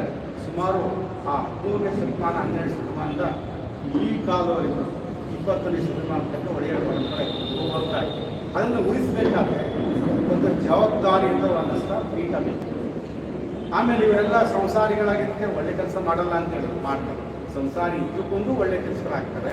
ಇನ್ನೂ ಹೆಚ್ಚಿಗೆ ಶಕ್ತಿ ರೂಪ ಕೊಡಬೇಕಾದ್ರೆ ವಿಶೇಷವಾಗಿ ಅಲ್ಲಿ ಮಂಕೊಡೆಯ ಸಂಪ್ರದಾಯಸ್ಥರಿದ್ದಾರೆ. ಅಲ್ಲಿ ಈ ಸಂಪ್ರದಾಯಸ್ಥರು ಇವರು ಸ್ಮಶಾನಗಳು ಬೇರೆ ಬೇರೆ ಇದ್ದಾರೆ. ಅವ್ರದ್ದೇ ಬೇರೆ ಇವರೇ ಬೇರೆ. ಒಂದ್ಸಲ ಅವರು ಜಾತ್ರೆ ಮಾಡ್ತಾರೆ ದೇವರ ಸುತ್ತಲೂ, ಒಂದ್ಸಲ ಇವರು ಮಾಡ್ತಾರೆ. 2 ಜಾತ್ರೆಗಳಿದ್ದಾವೆ, 2 ದೇಳಿಕೆಗಳಿದ್ದಾವೆ, ಒಡೆಯರಿಕೆಗಳಿದ್ದಾವೆ, 2 ಕಟ್ಟಳೆಗಳಿದ್ದಾವೆ ಒಡೆಯರಿಗೆ. ಇಲ್ಲಿಗೆ ಬೆಳ್ಳಿ ಧರಿಸಬಾರ್ದು, ಕಂಬಳಿ ಮಲಗಬಾರ್ದು, ಬೆಡ್ನಲ್ಲಿ ಮಲಗಬಾರ್ದು, ಹೆಣ್ಮಕ್ಳು ಮುಂದುವರಿಕೆ ಕಟ್ಟಿಗೆ ತೊಟ್ಲ ತರಬಾರ್ದು. ಈಗ ಅನೇಕ ಸಂಪ್ರದಾಯಗಳಿವೆ. ಭಾಳ ರಿಚ್, ಅದು ಒಂದು ಹೆರಿಟೇಜ್ ಸೆಂಟರ್ ಸರ್. ನನಗಂತೂ ಭಾಳ ಏನಿರ್ಬೋದು ಇಲ್ಲಿ. ಮತ್ತು ಶಾಖಾಹಾರ 3 ಬರವಾಗಿ ಹೇಳ್ತಾರೆ ನೀವು ಮಾಂಸಾಹಾರಿ ಶಾಖಾಹಾರಿಗಳನ್ನು. ಅಂದರೆ ಶಾಖಾಹಾರಿ ಅಂದರೆ ಇನ್ನೂ ಸತ್ರ ಬರ್ತದೆ ಬರ್ತದೆ. ಅದು ಏನೇ ಇರಲಿ, ಈಗ ಈ ಸಂಪ್ರದಾಯಕ್ಕೆ ಒಂದು ನೆಲೆ ಬೇಕು. ಇವತ್ತಿನ ಕಾರ್ಯಕ್ರಮ ಉದ್ದೇಶ ನಾನು ಅಂದ್ಕೊಂಡ ಹಾಗೆ ನನಗೆ ಪ್ರಕಾರ ನೆಲೆ ಬೇಕು. ಆ ನೆಲೆಗೆ ಸೆಲೆ ಬೇಕು. ಆ ಸೆಲೆಗೆ ನೀವೆಲ್ಲ ತಕ್ಕಂಥದ್ದು ಈಗ ಕ್ರೋಢೀಕರಣ ಆಗಬೇಕಂಥದ್ದು ಅಲ್ಲಿ ಜಮೀನು ಬಗ್ಗೆ ಏನು ತೊಂದರೆ ಇಲ್ಲ, ಅದು ಸಿಗುತ್ತೆ. ಸರ್ಕಾರದಿಂದ ಇದಕ್ಕೆ ಸಿಗುತ್ತೆ. ಗುರುಪೀಠ, ಕನಕ ಗುರುಪೀಠಗಳು ಇದಕ್ಕೆ ಕೊಡ್ತಾರೆ. ಯಾಕಂದರೆ ನಮ್ಮ ಕಾಗಿನೆಲೆ ಗುರುಪೀಠದವರು ಕೂಡ ಭಿಕ್ಷಾವರ್ತಿ ಮಹೋತ್ಸವ ಒಡೆಯರಿಗೆ ಸಂಬಂಧಪಟ್ಟವು. ಅನಂತರ ನಮ್ಮ ಹೊಸನ ಇದೆಯಲ್ಲ, ಹಾಂ, ದುರ್ಗಾ ಸ್ವಾಮೀಜಿ ಒಡೆಯರು, ತಿಂತಳಿ ಸ್ವಾಮೀಜಿ ಒಡೆಯರು. ಮತ್ತು ಇನ್ನೇ ನಮ್ಮ ಗುರುಗಳು ಆಗಿಲ್ಲ ಅವರು, ಮತ್ತು ಅವರೇ ಅಪೋಸ್ ಮಾಡ್ತಾರೆ, ಮಾಡೋದಿಲ್ಲ. ಅವರಲ್ಲಿ ಏನು ಇಲ್ಲ. ಆದರೆ ಸಮಾಜಕ್ಕೆ ತಪ್ಪು ಸಂದೇಶ ಹೋಗಬಾರ್ದು. ಕನಕ ಗುರುಪೀಠ ಅದು ಬೇರೆ, ಇದು ಗುರು ಪರಂಪರೆಯ ಮಠನೇ ಬೇರೆ. ಇಂಥ ಅನೇಕ ಮಠಗಳು ನಾವು ಅನುಭವಂತರ ಕಾಲದಲ್ಲಿ ವಚನ ಸಾಹಿತ್ಯ ನೋಡಿದ್ರೆ ಹೆಜ್ಜೆಗೆ ಒಂದು ಸಿಗ್ತವೆ ಇಂಥವೆಲ್ಲ. ಹಾಗಾಗಿ ಇಲ್ಲಿ ಬಂದಂಥ ಉದ್ದೇಶ ಏನಪ್ಪ ಅಂದರೆ, ನನಗೆ ಬುದ್ಧಿಯವರು ಫೋನ್ ಮಾಡಿದ್ರು, ಇಲ್ಲಿ ಮೊನ್ನೆನೂ ಮಾಡಿದ್ರು, ಹೀಗೆ ಮಾತಾಡೋದು ಭಾಳ ಸುತ್ತ ಅನ್ನಿಸ್ತಾನೆ. ಹಾಗಾದರೆ ಈ ಪೀಠ ಸ್ಥಾಪನೆಗೆ ಏನು ಮಾಡಬೇಕು? ಬರೀ ಮಾತಾಡಿದ್ರು ಆಗೋದಿಲ್ಲ. ನೋಡಿ, ಈ 4 ರಾಜ್ಯಗಳ ಒಂದು ಪಟ್ಟಿ ಮಾಡಿದ್ದೀನಿ ನಾನು. ಇಡೀ ಕರ್ನಾಟಕ ರಾಜ್ಯದ ಯಾವ ಜಿಲ್ಲೆಗಳಲ್ಲಿ, ಯಾವ ತಾಲೂಕುಗಳಲ್ಲಿ, ಯಾವ ಗ್ರಾಮಗಳಲ್ಲಿ ರೇವಣ ಸಿದ್ಧ ನೆಲೆಗಳಿದ್ದಾವೆ, ಅವು ಜಾತ್ರೆ, ಉತ್ಸವ, ಅದ್ಭುತ ಅನನ್ಯತೆಗಳು, ಏನು ನಂಬಿಕೆ, ಆಚಾರಗಳೆಲ್ಲ ಪಟ್ಟಿ ಇದೆ. ನನ್ನ ಪುಸ್ತಕ ಬಿಡುಗಡೆ ರೆಡಿ ಇದೆ. ಅದು ಬಂದಾಗ ನಮಗೆಲ್ಲರೂ ಸಿಗುತ್ತೆ. ಅದೇನೇ ಇರಲಿ, ಆದರೆ ಇಂಥ ಎಲ್ಲ ಆ ಗತಕಾಲದ ಆಚರಣೆಗಳನ್ನು ಇಂದಿಗೂ ಪ್ರಸ್ತುತ ವರ್ತಮಾನದಲ್ಲಿ ಉಳಿಸುವ ಮಠ ಏನಾದರೂ ಇದ್ದರೆ ಅದು ಸಲುವಿಗೆ ಸೇರಬೇಕು. ಹಾಗಾಗಿ ಇಲ್ಲಿ ಏನಪ್ಪ ಅಂದರೆ, ಹಾಗಾದರೆ ಈ ರೂಪರೇಷೆಗಳೇನಿದೆ, ಇದು ಯೋಜನಾ ಸಭೆ, ಚಿಂತನಾ ಸಭೆ, ಇಲ್ಲಿ ನಾವು ಮಠಕ್ಕೆ ಏನ್ಬೇಕಂದ್ರೆ, ಯಾರು ಇದರಲ್ಲಿ ಆಕ್ಟಿವ್ ಆಗಿ ಭಾಗವಹಿಸ್ತಾರೆ, ಮೊದಲು ನೀನರಿಗದವರು ಬಂದು ಹೇಗೆ ಬೇರ್ತಿರ್ತದೆ ಅಂತ ಹೇಳಿ ನಾವು ಸರೂರಿಗೆ ಹೋಗಿ ಬಂದಿದ್ದೀವಿ. ನೀವು ಅಲ್ಲಿ ಹೋದಾಗಲೇ ಅದ್ರ ಮಹತ್ವ ಗೊತ್ತಾಗುತ್ತೆ. ಹಾಗಾಗಿ ಎಷ್ಟು ಜನ ಇದೆ ಕ್ರಿಯಾ ಕಮಿಟಿಯಲ್ಲಿ ಇರ್ತಕ್ಕಂಥವ್ರು ಮೊದಲು ಬಾರಿಗೆ ಸರೂರು ಭೇಟಿ ಮಾಡಿ ಅಲ್ಲಿ ಸ್ಥಳ ಪರೀಕ್ಷಣೆ ಮಾಡಿ ಅಲ್ಲಿ ಅವು ಏನು ನೀವೇನು ಕೇಳೋಂಗಿಲ್ಲ. ಸರೂರು ಗುಡ್ಡಗಳು, ಕಲ್ಲುಗಳು ಅವ್ರಿಗೆ ಏನಾಯ್ತಿಲ್ಲ ಅಂತ ಕೇಳಂಗಿಲ್ಲ. ನಾವೇ ಕಥೆ ಹೇಳ್ತಾರೆ. ಇಲ್ಲಿ ರೇವಣ ಸಿದ್ಧ ಬಂದಿದ್ರು, ಇಲ್ಲಿ ಶಾಂತಿ ಇದ್ರು, ಅಲ್ಲಿ ಸಮಾಧಿಗಳು, ಪೂಜೆಯಿಂದ ಸಮಾಧಿಗಳು, ನಾನು ಇಲ್ಲೇ ಮಲಗಿದ್ದೀನಿ, ಮಾತಾಡ್ಸಲ್ಪ, ರೇವಣ ಸಿದ್ಧ ಊರವರೆಗೂ ಇದ್ದಾನೆ, ಹೊರಗೆ ಬಿಡೆಗಳು ಇದ್ದಾನೆ, ಎಲ್ಲ ಹೇಳಿಕೆ ಒಳ್ಳೆಯ ಹೇಳಿಕೆಗಳೆಲ್ಲ ಇದೆ. ಇಂಥ ವಿಶಿಷ್ಟ ಸಂಪ್ರದಾಯ ಬಂದಾಗ ಇಲ್ಲಿ ಹೆಚ್ಚಿಗೆ ಇರುವುದ ನಂಬರ್ 1. ಅದಾದಮೇಲೆ ಈ ಪಟ್ಟೀಕರಣ ಮಾಡಬೇಕಾಗ್ತದೆ. ಎಲ್ಲೆಲ್ಲಿದೆ ಯಾಕಂದರೆ ಮಠಕ್ಕೆ ಸಶಕ್ತ ನಿರಂತರವಾದ ಒಂದು ಶಕ್ತಿ ಇರಬೇಕು ಮಠಕ್ಕೆ. ಅದು ಒಂದೇ ಸರಿ ಕೊಟ್ಬಿಟ್ಟು ಏನಮ್ಮ ಇದು ಕೊಟ್ಬಿಟ್ಟು ಅಂತ ಮಾಡಿದ್ರೆ ನಿತ್ಯ ನಿರಂತರವಾಗಿ ಹರಿತಕ್ಕಂಥ ನದಿಯ ರೂಪದಲ್ಲಿರ್ತಕ್ಕಂಥ ಅಲ್ಲೆಲ್ಲ ನಮಗೆ ಹಣಕಾಸಿನ ಪ್ರವಾಹ ಬರಬೇಕು. ಅಂಥದ್ದು ಮಾಡಬೇಕಂದ್ರೆ ಎಲ್ಲ ಒಡೆಯರು ಎಲ್ಲ ಬಂದಿದ್ದಾರೆ. ಈ ಒಡೆಯರ ಸಹಕಾರ ಭಾರಿ ಮುಖ್ಯ. ನಮ್ಮ ಕುರುಬರ ಗುರು ಪರಂಪರೆಯಲ್ಲಿ ಪೂಜಾರಿಗಳು, ಒಡೆಯರುಗಳು, ಗೂಡುಗಳು ನಾವೇನನ್ನೂ ಮಾಡಲ್ಲ. ನಾವು ಪ್ರತಿಯೊಂದು ಕಂಕಣ ಕಟ್ಟಬೇಕಾದ್ರೂ ನಮಗೆ ಒಡೆಯರೆಲ್ಲ ಬೇಕಾಗ್ತದೆ. ಅಂಥ ಸಂದರ್ಭದಲ್ಲಿ ಇಂಥ ಒಡೆಯರುಗಳ ಎಲ್ಲ ಒಂದು ಸಮೀಕರಣ ಮಾಡಿ ಅವರ ತಗೊಂಡು ಅವರ ಅಡ್ಡಿಸ್ಕೊಂಡು ಅವರು ಇದಕ್ಕೆ ಪೂರಕವಾದ ಹಿನ್ನೆಲೆ ಇರಬೇಕಾಗ್ತದೆ. ಈಗ ಅಲ್ಲಿ ಸರೂರು ಮಠ ಬೇರೆ, ನಾವು ನಮ್ಮೂರ ಒಡೆಯರು ನಾವೇ, ನಿಮ್ಮೂರ ನೀವೇ ಒಡೆಯರು. ಆದರೆ ನಿಮಗೊಂದು ನೆಲೆ ಬೇಕಲ್ಲ, ಯಾಕೆ ಆ ನೆಲೆನೇ ನಿಮ್ಮ ನೆಲೆ. ಎಲ್ಲ ವರ್ಷ 133 ವಂಶ ವೃಕ್ಷಗಳನ್ನು ನಾನು ಸಾಬೀಕರಿಸ್ತೀನಿ. ಸುಮಾರು 300 ವರ್ಷಗಳ ವಂಶ ವೃಕ್ಷಗಳನ್ನು ಎಲ್ಲ ವಿವೇಕ ಸರೋವರ ಅಂತೇಳಿ, ವಿವೇಕೋಸ್ಕರ ಸರೋವರ ಅಂತ ಇವರೆಲ್ಲ ಒಡೆಯರು, ಗುರುವಿನವರು ಎಲ್ಲ ಬಂದು ಅಲ್ಲೇ ಬೇಕಿದೆ. ಹಾಗಾಗಿ ಅವರಿಂದ ಅಧ್ಯಕ್ಷ ಬರಬೇಕು. ಹಾಗಾಗಿ ಇದೊಂದು. ಆಮೇಲೆ ಸಾಮಾಜಿಕವಾಗಿ ಒಂದು ಕ್ಲಾರಿಟಿ ಕೊಡಬೇಕು. What is that, what is this, ಇದು ಕೊಡ್ತಕ್ಕಂಥದ್ದು. ಇದೆಲ್ಲದಕ್ಕೂ ಮೂಲ ಹಣಕಾಸು ಬೇಕು. ಹಣ ಇದ್ದಂಗೆ ಎಲ್ಲ ಹೇಳ್ತಾರೆ, ಈ don't run after the money ಅಂತ ಹೇಳ್ತಾರೆ. ಎವ್ರಿಥಿಂಗ್ ನೀಡ್ಸ್ ಮನಿ. ಅದು ಹಣ ಬೇಕೇ ಬೇಕು. ಅದಕ್ಕೆ ಹೇಗೆ ಕ್ರೋಢೀಕರಿಸಬೇಕು, ಅದು ಸ್ವಲ್ಪ ಇಡೀ ಎಲ್ಲರೂ ₹1 ಕೊಟ್ಟರೆ 150 ಕೋಟಿ ಆಗುತ್ತೆ ಭಾರತದಲ್ಲಿ. ಅದು ಯೋಚನೆ ಇಲ್ಲಿ ಇರಬೇಕು. ಅದು ಲೀನಿಯರ್ ಅಲ್ಲ, ಎಕ್ಸ್ಪೋನೆನ್ಷಿಯಲ್ ಗ್ರೋತ್.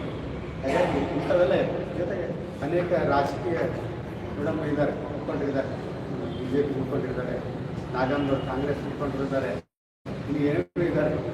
ನಾವು ಒಂದು ಕಲ್ಲೋಗಿದ ವರ್ಕಲ್ಲ ಅದೆಲ್ಲ ಅವ್ರು ಮಾಡ್ತಾರೆ. ಇಂಥವೆಲ್ಲ ಒಂದು ಕೇಂದ್ರೀಕರಣ ಹಾಗಾದರೆ ಮಠದ ಮೂಲ ಉದ್ದೇಶಗಳೇನು? ಅದು ಶೈಕ್ಷಣಿಕವಾಗಿರಬೇಕು, ಧಾರ್ಮಿಕವಾಗಿ ಹೆಂಗಿರಬೇಕು, ಮತ್ತು ಬೆಳವಣಿಗೆ ರೂಪದಲ್ಲಿ ಹೆಂಗಿರ್ಬೇಕಂತ ಅದಕ್ಕೆ ಒಂದು ಸಂವಿಧಾನವನ್ನು ಬರೀಬೇಕಂತ. ಆ ಸಂವಿಧಾನದ ಒಳಗೆ ಬರೀಬೇಕಾದ್ರೆ ಅದು ಸಮಗ್ರವಾಗಿ ನಮ್ಮ ಪೂರ್ವ ಗುರು ಪರಂಪರೆಗೆ ಉತ್ಕೃಷ್ಟವಾದ ನೆಲೆ ಅಂತಕ್ಕಂಥ ಅಲ್ಲಿ ಪದ ಸಂಯೋಜನೆಗಳು ಬೇಕಾಗ್ತದೆ. ಇಷ್ಟೆಲ್ಲ ಇದೆ. ಹಾಗೆ ಈಗೆಲ್ಲ ಈ ಅನೇಕ ಭಾಗಗಳು ಬಂದಿದೆ. ಭಾಳ ಕರ್ನಾಟಕ ಭಾಳ ರೇವಣಸಿದ್ಧದ್ದು ಭಾಳ ಜಾಸ್ತಿ ಇದೆ. ಇಲ್ಲಿ ಉತ್ತರ ಕರ್ನಾಟಕ ನೆಲೆಗಳು, ಮಧ್ಯ ಕರ್ನಾಟಕ ನೆಲೆಗಳು, ದಕ್ಷಿಣ ಕರ್ನಾಟಕದ್ದು, ಹೊರ ಕರ್ನಾಟಕ ನೆಲೆಗಳು ಅಂದರೆ ಇದೇನಪ್ಪ ಇಷ್ಟಕ್ಕೊಂದು ರೇವಣಸಿದ್ಧ. ನಮ್ಮ ತುಮಕೂರು ಜಿಲ್ಲೆ ಒಂದರಲ್ಲಿ 18 ರೇವಣಸಿದ್ಧನ ಮಠಗಳಿದ್ದಾವೆ. ನಮ್ಮ ಚಿಕ್ಕನಾಗರಲ್ಲಿ 3 ಮಠಗಳಿದೆ. ಮಕ್ಕಳಿದ್ದಾರೆ, ಶಾಂತಿ ಇದ್ದಾರೆ, ಎಲ್ಲರಿದ್ದಾರೆ. ಅಲ್ಲ ಮೇಡಮ್, ನೀವು ಮಾರ್ಕೆಟಿಂಗಲ್ಲ ಹಂಗೆ ಅಷ್ಟು ಸುಮ್ಮನೆ ಆ ಕಾರಣಕ್ಕೆ ಇಷ್ಟ ಇಲ್ಲಿ ಹೆಚ್ಚಿಗೆ ಯಾಕೆ ನಾವು ಮಾತಾಡ್ತಿದ್ದೀವಿ ಅಂದರೆ ಒಂದಿಷ್ಟು ಏನಾದರೂ ಉಳಿಲಿ ಒಳಗೆ ರೇವಣಸಿದ್ಧದ ಬಗ್ಗೆ. ಆಮೇಲೆ ಈ ಮುಂದೆ ಓದೋದಂಗೆ ಮಠ ಹೆಂಗೆ ಬೆಳೆತಿದಂತೆ, ನೀವು ಒಡೆಯಲ್ಲೇ ಮದುವೆ ಮಾಡಿ ಆ ಜಂಗಮರು ಕರಿತೀವಿ. ಅಲ್ಲಿ ಹೇಳ್ತಾರೆ ಅಂದರೆ ಕಾಲಿನ 500 ಪದ್ಧತಿ ಮಾಡ್ದಂತ ನಾವು ಅಲ್ಲ ಒಡೆಯ. ಈಗ ಅಂತ ಒಡೆಯಲ್ಲ ಅಂತ ನಾವು ವಿಭೂತಿ ಬದಲಿಸ್ಕೊಂಡು ನಾವು ತಾಳಿ ಕಟ್ಟಿರಬೇಕು. ಹೌದಾ? ಅದು ರೇವಣಸಿದ್ಧನ ಸೀಸೆ ಹೇಗಿರಲಿ ಮಗಳು ಅಂತ ಎಲ್ಲ ಹೇಳ್ತಾರೆ ಕಾಟದಲ್ಲಿ. ಈಗ ಅದೆಲ್ಲ ಬಿಟ್ಟು ನಾವು ಆ ಜಂಗಮರು ಅದು ಮೊದಲು ತಪ್ಪಬೇಕು. ಇದು ಅಲ್ಲಿ ಮುಂದೆ ಬರ್ತಕ್ಕಂಥ ಘಟ್ಟಗಳು ಅದು ಮುಂದೆ ಯೋಜಿತ ಯೋಜಿತ ಏನು ಇದೆಯಲ್ಲ, ಈ ಬೀಟ್ 1ರಿಂದ ಅವರು ಅಲ್ಲಿಂದ ಕಟ್ಟಪ್ಪಣೆಗಳು ಬರಬೇಕು, ಧಾರ್ಮಿಕ ಕಟ್ಟಳೆಗಳು ಬರಬೇಕು. ಬಂದಾಗ ಮಾತ್ರ ಹೋಗ್ಬೇಕು. ಅಂಥದ್ದು ಎಲ್ಲ ಬೇಕಾಗ್ತದೆ. ನೀವೆಲ್ಲ ಓದೋರು ಮೊದಲು ಏನು ಕೊಡುಗೆ ಕೊಡ್ತಾನಕ್ಕಿಂತ ಇದ್ರ ಬಗ್ಗೆ ಅವೇರ್ನೆಸ್ ಕ್ಯಾಂಪ್ ನೀವು ಮಾಡಬೇಕು. ಹೀಗೆ ಒಂದು ಸರೂರು ಅಂತಿದೆ, ನಾವ್ಯಾಕೆ ಅಲ್ಲಿಗೆ ಹೋಗ್ಬಾರ್ದು. ಸೀದಾ ಅದೇನು ಕಷ್ಟ ಇಲ್ಲ, ಏನಿಲ್ಲ, ಬಯಲು ನಾಡು. ಸೀದಾ ಹೋದರೆ ಅಲ್ಲೇ ಬೇಕಾದಷ್ಟು ಉತ್ತರ ಕರ್ನಾಟಕದ ಬಿಜಾಪುರ ಜಿಲ್ಲೆ ಅನೇಕ ಮಹನೀಯರಿಗೆ 3 ಪರಂಪರೆಗಳಿಗೆ, ವಿಶೇಷವಾಗಿ ರೇವಣಸಿದ್ಧ ಪರಂಪರೆಗೆ, ರೇವಣಸಿದ್ಧನಿಗೆ, ಸಿದ್ದರಾಮನಿಗೆ, ಅಮೋಘ ಸಿದ್ಧನಿಗೆ 3 ಪರಂಪರೆಗೆ ನೆಲೆಗಳ ಪಟ್ಟಂಥ ಜಿಲ್ಲೆ ಬಿಜಾಪುರ. ಕಾಶಿ ಕಾಶಿಯ ಕೇಂದ್ರ ಸ್ವರೂಪರು. ಇದು ನಿಮ್ಮ ಭಾವನೆಯಲ್ಲಿ ಬರಬೇಕು ಅಂತ ನಾನು ಭಾವಿಸಿದ್ದೇನೆ. ಇನ್ನು ಹಿಂದಳೆ ಎಲ್ಲ ಪ್ರೊಫೆಸರ್ ನಾನು ಮಾತಾಡಲೇಬೇಕು. ಯಾಕೆಂದರೆ ನಮ್ಮಲ್ಲಿ ಇಂಜಿನಿಯರ್ಸ್ ಅವರು ಮೆಕ್ಯಾನಿಕಲ್ ಇಂಜಿನಿಯರ್, ಸಿವಿಲ್ ಇಂಜಿನಿಯರ್ ಒಂದೇ ಕಾಲೇಜು, ಒಂದೇ ರೂಮ್. ಹಾಗಾದರೆ ಇದರೊಳಗೆ ಯಾಕೆ ನಾವು ಭಾಗವಹಿಸ್ತೀವಿ? ಹೀಗೆ ನಮ್ಮ ಪಕ್ಕದಿಂದ ಸಮಾಜಕ್ಕೆ ಏನಾದರೂ ನಮ್ಗೆ ಕೊಡಬೇಕಂತ what not cost the country can do for you, what you can do for your country ಅನ್ನೋಕ್ಕೆ ನಮ್ಮ ಸಮಾಜಕ್ಕೆ ಏನು ಕೊಡಬೇಕು ಅಂತ ಒಂದು ಉದ್ದೇಶದಿಂದ ಬಂದಿದ್ದೀವಿ. ಇದಕ್ಕೆ ಮತ್ತೊಬ್ಬರು ಇದ್ದಾರೆ, ಹಳ್ಳಿಕೇರಿ ಅಂತ. ಸುಮಾರು 28 ವಿದ್ವಾಂಸರ ಇದೆ. ಆ ಎಲ್ಲ ವಿದ್ವಾಂಸವಾಗಿ, ಯಾಕಂದ್ರೆ ಒಂದೇ ಮನಸ್ಸಿನಲ್ಲಿದ್ದೀವಿ ಎಲ್ಲರೂ. ನಾವು ಪರವಾಗಿ ಈಗ ಪರವಾಗಿ ನಾನು ಸೇರಿಕೊಂಡೇ ತಿಳ್ಕೊಂಡು ನಾವು ನಮ್ಮ ಸಾಂಸ್ಕೃತಿಕವಾಗಿ ಈ ರೇವಣಸಿದ್ಧನ ಮೂಲ ಪದ್ಯವನ್ನು ಕಟ್ಟಿಕೊಡಬೇಕಲ್ಲ, ಕಾಲಾತ್ಮಕವಾಗಿ ಕಟ್ಟಿಕೊಡ್ಬೇಕು. ಸುಮ್ಮನೆ ಆಕಾಶ ಕಾರ್ಯದ ಹೋಗಿ ಬಂದ ಅಲ್ಲಿ ಹೋದ ಅಲ್ಲಿ ಹೋಗಿ ಯಾವ ಇತಿಹಾಸ ಪುರಾಣಗಳ ನೆಪದಲ್ಲಿ ಇತಿಹಾಸ ಕಟ್ಟಿಕೊಳ್ಳಲು ಸಾಧ್ಯವೇ ಇಲ್ಲ. ಆ ಕಾರಣ ಈ ಸಾಂಸ್ಕೃತಿಕ ಹೆಂಗೆ ಕಟ್ಟಬೇಕು, ದಾಖಲಾತಿ ಹೆಂಗೆ ಕೊಡಬೇಕು ಅಂತ ಭಾಳ ಖುಷಿ ಇರ್ತಾರೆ. ಯಾಕಂದರೆ ಅಲ್ಲ ಆಲ್ರೆಡಿ 15 ಶತಮಾನದವರು ನಮ್ಮನ್ನು ಆಕ್ರಮಣ ಮಾಡಿ ಈ ಬೀದಿಯಲ್ಲೆಲ್ಲ ಹಾಕಿಕೊಡ್ತಾರೆ. ನಾವೇನು ಮಾಡ್ತಾ ಇದ್ದೀವಿ, ಅದೇ ರೇವಣಸಿದ್ಧ ಲಿಂಗೋದ್ಭವ ಅದು ಎಲ್ಲಿ 15 ಶತಮಾನದಾಗೆ ಆಂಧ್ರ ಪ್ರದೇಶ ಬಲ್ಲಿಕಾಯಿಯಲ್ಲಿ ಸೋಮವಾರ ದಿವಸ ಎಲ್ಲ ರುದ್ರಾಕ್ಷಿ ಯಾವ ಚಿಹ್ನೆ ಹಾಕೊಂಡು ದೇವ್ರು ಹುಟ್ಟಿದ್ಲಪ್ಪ ಯಾರು ಬೇಡ ಅಂತಾರೆ. ಅದೇ ಸ್ವಾಮೀಜಿ ಕತೆ ಹಾಕ್ಬಿಡ್ತಾ, ಅದೇ ಜಾತಿ ಆಗ್ಬಿಡ್ತಾರೆ ದೇವರಿಗೆ ಸಾಧ್ಯನ. ಅದೆಲ್ಲ ಆಗ್ಲಾರ್ದ ಮಾತು. ಇದೇ ಇರಲಿ, ಜನನ ಕೊಲ್ಲೆಪಾತಿ ಆಗ್ತದೆ. ಅದು ಅವರ ತಂದೆ ಕಟ್ಟು ತಾಯಿಯವರು ಸಿಕ್ಕಿಲ್ಲ, ಅದು ಏನು ಬೇಕಾಗಿಲ್ಲ. ಈಗ ಮುಖ್ಯಿತ ಮೌಲ್ಯ ಕನಕ ಮತ್ತು ಕಾಳಿದಾಸ, ರೇವಣಸಿದ್ಧ ಒಪ್ಪಿತ ಮೌಲ್ಯ. ಇದಕ್ಕೆ ಪ್ರಶ್ನೆ ಮಾಡೋಂಗಿಲ್ಲ, ಇದು ನಂಬಿಕೆ ಆಗಬೇಕು. ಇದು ಕುರುಬರ ನಮ್ಮ ಸಾಂಸ್ಕೃತಿಕ ಪರಂಪರೆ ಒಳಗಿರ್ತಕ್ಕಂಥ ನಾಯಕರು ಆಗಿದೆ. ಇವತ್ತು ನಾವು ಸ್ವಲ್ಪ ಜಾಸ್ತಿ ಮಾತಾಡಿದೆ ಅಂತ ಆದರೂ ಕೂಡ ಯಾಕಂದರೆ ಅನಿವಾರ್ಯವಾಗಿ ನೀವು ಎಲ್ಲೆಲ್ಲೋ ಇರ್ತೀರಿ, ನೀವು ಕೂತಿದಾಗ ಈ ವರ್ತಮಾನಕ್ಕೆ ಬರ್ತಕ್ಕಂಥ ಪ್ರಯತ್ನ ನಾವು ಮಾಡಿದ್ದೀವಿ. ಅದು ಓನ್ಲಿ ರೇವಣಸಿದ್ಧನಿ ಜೊತೆಗೆ ನಮ್ಮ ಲಿಂಗದಳ್ಳಿ ಪಾಯಿಂಟ್ ಎಲ್ಲ ಇದೆ. ಇಲ್ಲಿ ಕನಕ ಜಯಂತಿ ಇರ್ಬೋದು, ಕಾಳಿದಾಸನ ಬಗ್ಗೆ. ನಾನು ಕಾಳಿದಾಸ ಸ್ಟಾರ್ಟ್ ಮಾಡಿದೆ, ಕಾಳಿದಾಸ ಬಿಡದ ಕಡಲೆ. ಯಾಕಂದರೆ ಸಂಸ್ಕೃತ ಭಾಷೆಯಿಂದಲೇ ಅವರು ಸಂಸ್ಕೃತ ಮಾಡಿ ಕನ್ನಡ ನಾನು ಫಿಲ್ಟರ್ ಮಾಡುತ್ತೆ. ಅದು ಇದು ಮೆಗಾ ಪಿಕ್ಸೆಲ್ ಕಮ್ಮಿ ಆಗುತ್ತೆ. ಕನಕ ಕಾಳಿದಾಸ ಮೇಘದೂತ ಒಂದೇ ಸಾಕು ಹೇಳಿದ್ದೆ ಅಂತ ಬೇಕಾದಷ್ಟು ಸಂಸ್ಕೃತ ನಾಯಕರನ್ನ ಒತ್ತು ತಿರುಗ್ತಾ ಇದ್ದೀವಿ. ನೀವು ಒಂದು ಫೋನ್ ಕಾಲ್ ಕೊಟ್ಟರೆ ನಾವು ಅಲ್ಲಿ ಇರ್ತೀವಿ. ಎಲ್ಲಿ ನೀವು ಕನಕ ಜಯಂತಿಗಳು ಮಾಡ್ತೀವಿ, ಸಮಾಜ ಜಯಂತಿಗಳು ಮಾಡ್ತೀವಿ, ನಾವು ಗ್ರೂಪ್ ಮಾಡ್ತೀವಿ. ಆದಮೇಲೆ ಆ ಗ್ರೂಪ್ನಲ್ಲಿ ನಮಗೆಲ್ಲ ಹೆಸರು ಇರ್ತಾರೆ. ಅದಕ್ಕೆ ನೀವೇನು ನಮಗೆ ಕಳಿಸಿ, ನಾವು ನಿಮಗೆ ಅದನ್ನೆಲ್ಲ ಸಹಾಯ ಮಾಡ್ತೀವಿ. ಅದು ಪೂರಕವಾಗಿ ಪೀಠಕ್ಕೂ ತಪ್ಪು, ಈ ಪೂರಕವಾಗಿ ಪೀಠಕ್ಕೂ ತಪ್ಪು ಎಲ್ಲ ನಾವು ಮಾಡಿದ್ದೆಲ್ಲ ನಮ್ಮ ಬೀರೇಶ್ವರ ಜಾತ್ರೆ ಇರ್ಬೋದು, ಎಲ್ಲ ಎಷ್ಟು ಸಂಪ್ರದಾಯಗಳು ನಮಗೆ. ಅದರಲ್ಲಿ ನನ್ನ ನೀಂದಿರಾರಪ್ಪರು ಆ ಕುರುಬರ ಸಂಸ್ಥೆ ಬೀರದೇವರ ಬಗ್ಗೆ ಕೈಯಲ್ಲಿ ಆಡಿಸ್ತಿದ್ದಾರೆ ಅಂತ ಬುಕ್ಗಳು ಸಿಗಲ್ಲ, ಯಾರೂ ಬರೆದಿರಲಿಲ್ಲ. ಹಾಗಾಗಿ ಇದು ರೇವಣಸಿದ್ಧ ಗುರುವಿನೆಲ್ಲ ಗುರುಸ್ಥಾನಕ್ಕೆ ಭಾಳ ಬೆಲೆ ಕೊಡಬೇಕಾಗ್ತದೆ. ಹೀಗಾಗಿ ಇದು ಭಾಳ ಮುಖ್ಯವಾದ, ಅದಕ್ಕೆ ದಯವಿಟ್ಟು ಈಗ ಸ್ವಾಮೀಜಿ ಇಲ್ಲಿ ನೋಡಿದ್ರಿ, ಸ್ವಾಮೀಜಿ ಸೌರ ಹೆಂಗಿರ್ತಾರೆ ಅಲ್ಲೋಗಿ ನೋಡಿ.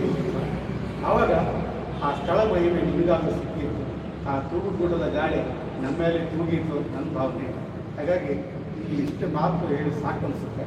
ಈ ನಿರ್ಣಯಗಳನ್ನು ತಗೋಬೇಕಾಗುತ್ತೆ.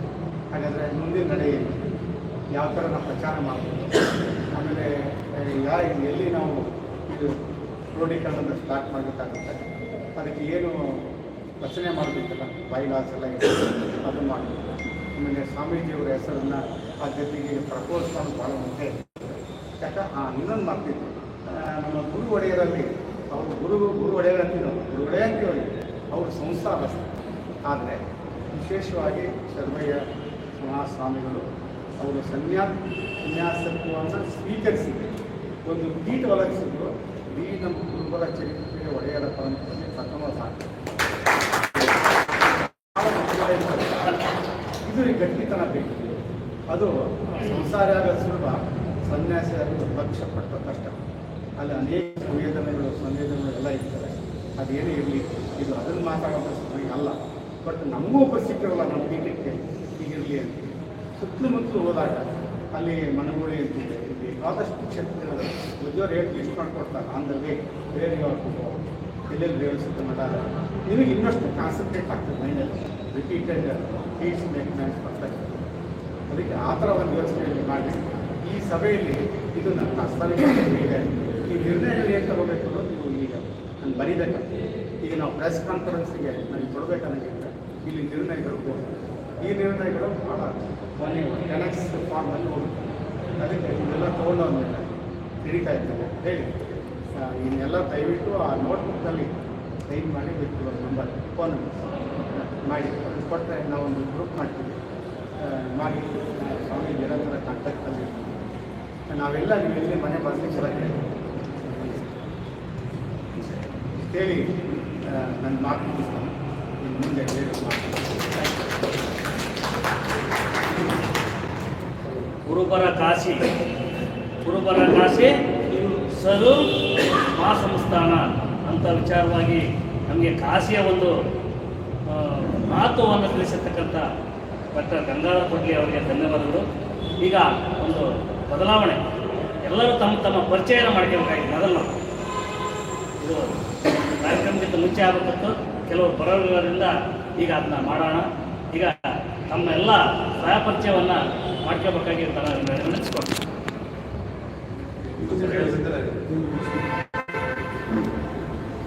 ಡಾಕ್ಟರ್ ಎಂ.ಎಚ್. ಕೃಷ್ಣಮೂರ್ತಿ. ನಾನು ಕರ್ನಾಟಕ ಪ್ರದೇಶ ಕುರುಬ ಸಂಘದಲ್ಲಿ 4 ಬಾರಿ ಉಪಾಧ್ಯಕ್ಷನಾಗಿ ಸಂಘಟನಾ ಕಾರ್ಯದರ್ಶಿಯಾಗಿ ಕೆಲಸ ಮಾಡಿದ್ದೀನಿ. ನಂದು ಹೊಸದುರ್ಗ ತಾಲೂಕು, ಚಿತ್ರದುರ್ಗ ಜಿಲ್ಲೆ, ಎಂಜಿನಿಯರಿಂಗ್ ನಾನು ಮೂಲಪೀಠದ ಬಗ್ಗೆ ಬುದ್ಧಿಯವರು ಹೇಳಿದಾಗ ತಕ್ಷಣ ನಾವು ಚಿಂತನೆಯ ಫಲಕಗಳನ್ನು ಸಹ ಮಾತಾಡಿದ್ವಿ.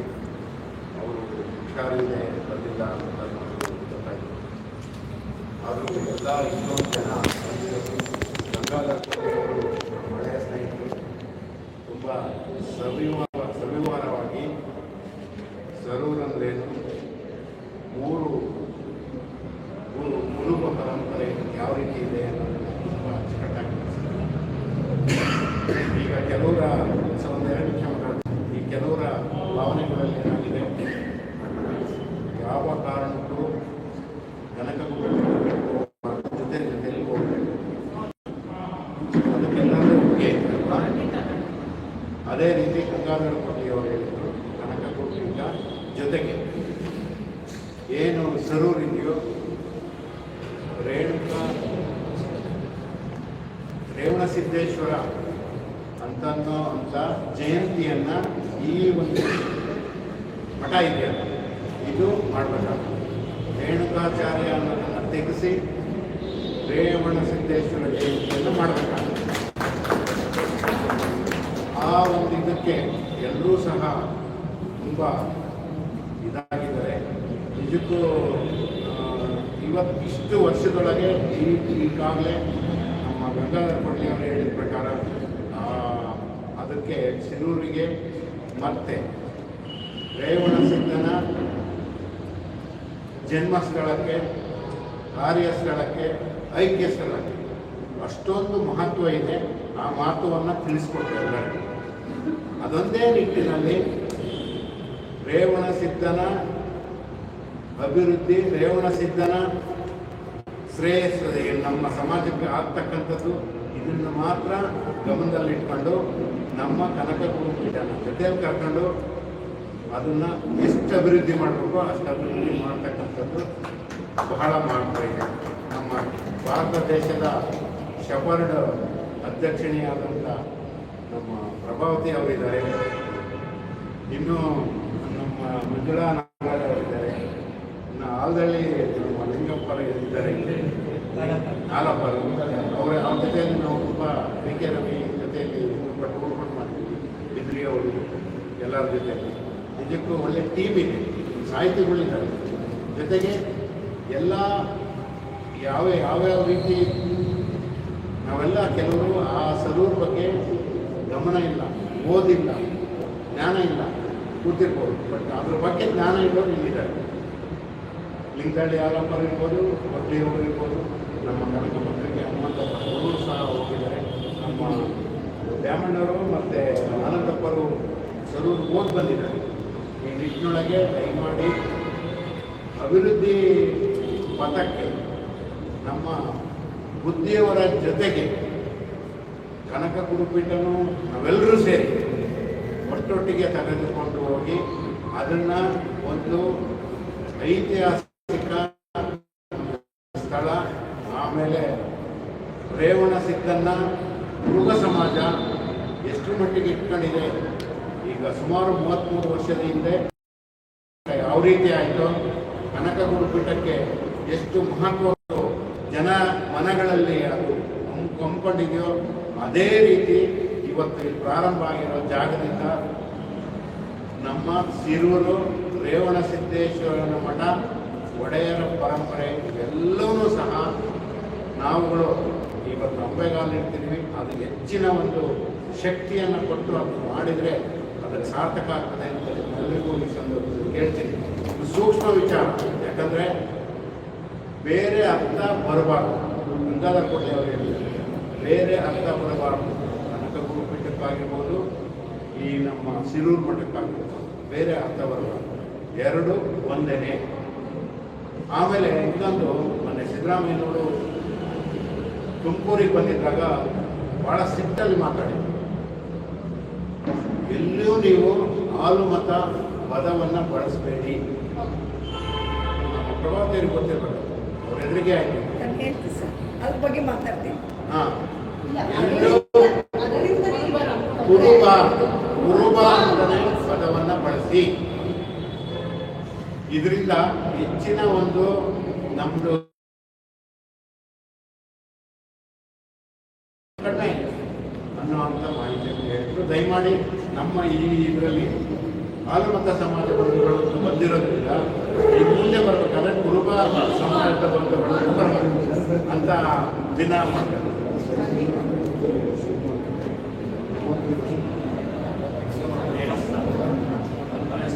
TS. Shankaramurthy retired head master, ಮೊನ್ನೆ ಡಿಸೆಂಬರ್ ರಿಟೈರ್ಡ್ ಆಗಿದೆ. ದಾವಣಗೆರೆಯಿಂದ ಬಂದಿದ್ದೀವಿ. ನಾನು ಕೂಡ ಜಿಲ್ಲಾ ಉಪಾಧ್ಯಕ್ಷನಾದ ಗುರುಗಳು ನೇಮಕ ಮಾಡಿದ್ದಾರೆ. ಹಾಗಾಗಿ ಈ ನಿಟ್ಟಿನಲ್ಲಿ ಎಲ್ಲರೂ ಕೂಡ ಒಟ್ಟಿಗೆ ಸೇರಿ ಗುರುಗಳ ಒಂದು ಪರಂಪರೆಯನ್ನು ಮುಂದುವರಿಸಲಿಕ್ಕೆ ನಾವೆಲ್ಲರೂ ಕೈ ಜೋಡಿಸೋಣ ಅಂತ ಕನ್ನಡ ರತ್ನ ಹಿರೇನಗರ ಶಿವು ಅಂತೇಳಿ ಕವಿ, ಪತ್ರಕರ್ತ ಮತ್ತು ಈ ದಕ್ಷಿಣ ಭಾಗದ 10 ಜಿಲ್ಲೆಗಳ ಸಂಘಟನೆಗೆ ಅಧ್ಯಕ್ಷರು ಮಾಡಿದರೆ ಪರಮ ಪೂಜ್ಯ ಗುರುಗಳು. ಕಡೂರು ನಮ್ಮದು ಸ್ವಂತೂರು. ಏನಿದೆ ಎಲ್ಲ ಸಂಘಟನೆಗೆ ಎಲ್ಲರೂ ಹೊಂದ್ಕೊಳ್ಳೋಣ. ಗುರುಗಳು ಹೇಳ್ದಂಗೆ ನಮ್ಮ ಕೊಟ್ಟಿಯ ಸರ್ ಹೇಳ್ದಂಗೆ ಭಾಳ ಸಂಘಟನೆಗೆ ಹೊಂದ್ಕೋಬೇಕಾಗಿದೆ. ಪರಮ ಪೂಜ್ಯರ ಕೈ ಬಲಪಡಿಸ್ಬೇಕು ನಾವೀಗ. ಅವರಿಗೆ ಹೊಸ ಸಂಘ ಸರ್ಕಾರಿ ಸಂದರ್ಭದಲ್ಲಿ ಅವರ ಬೆನ್ನೆಲುಬಾಗಿ ನಿಲ್ಲೋದೇ ನಮ್ಮ ಗುರಿ ಆಗಬೇಕು ಅನ್ನೋದು ನನ್ನ ವೈಯಕ್ತಿಕವಾದ ಅಳವು. Thank you madam.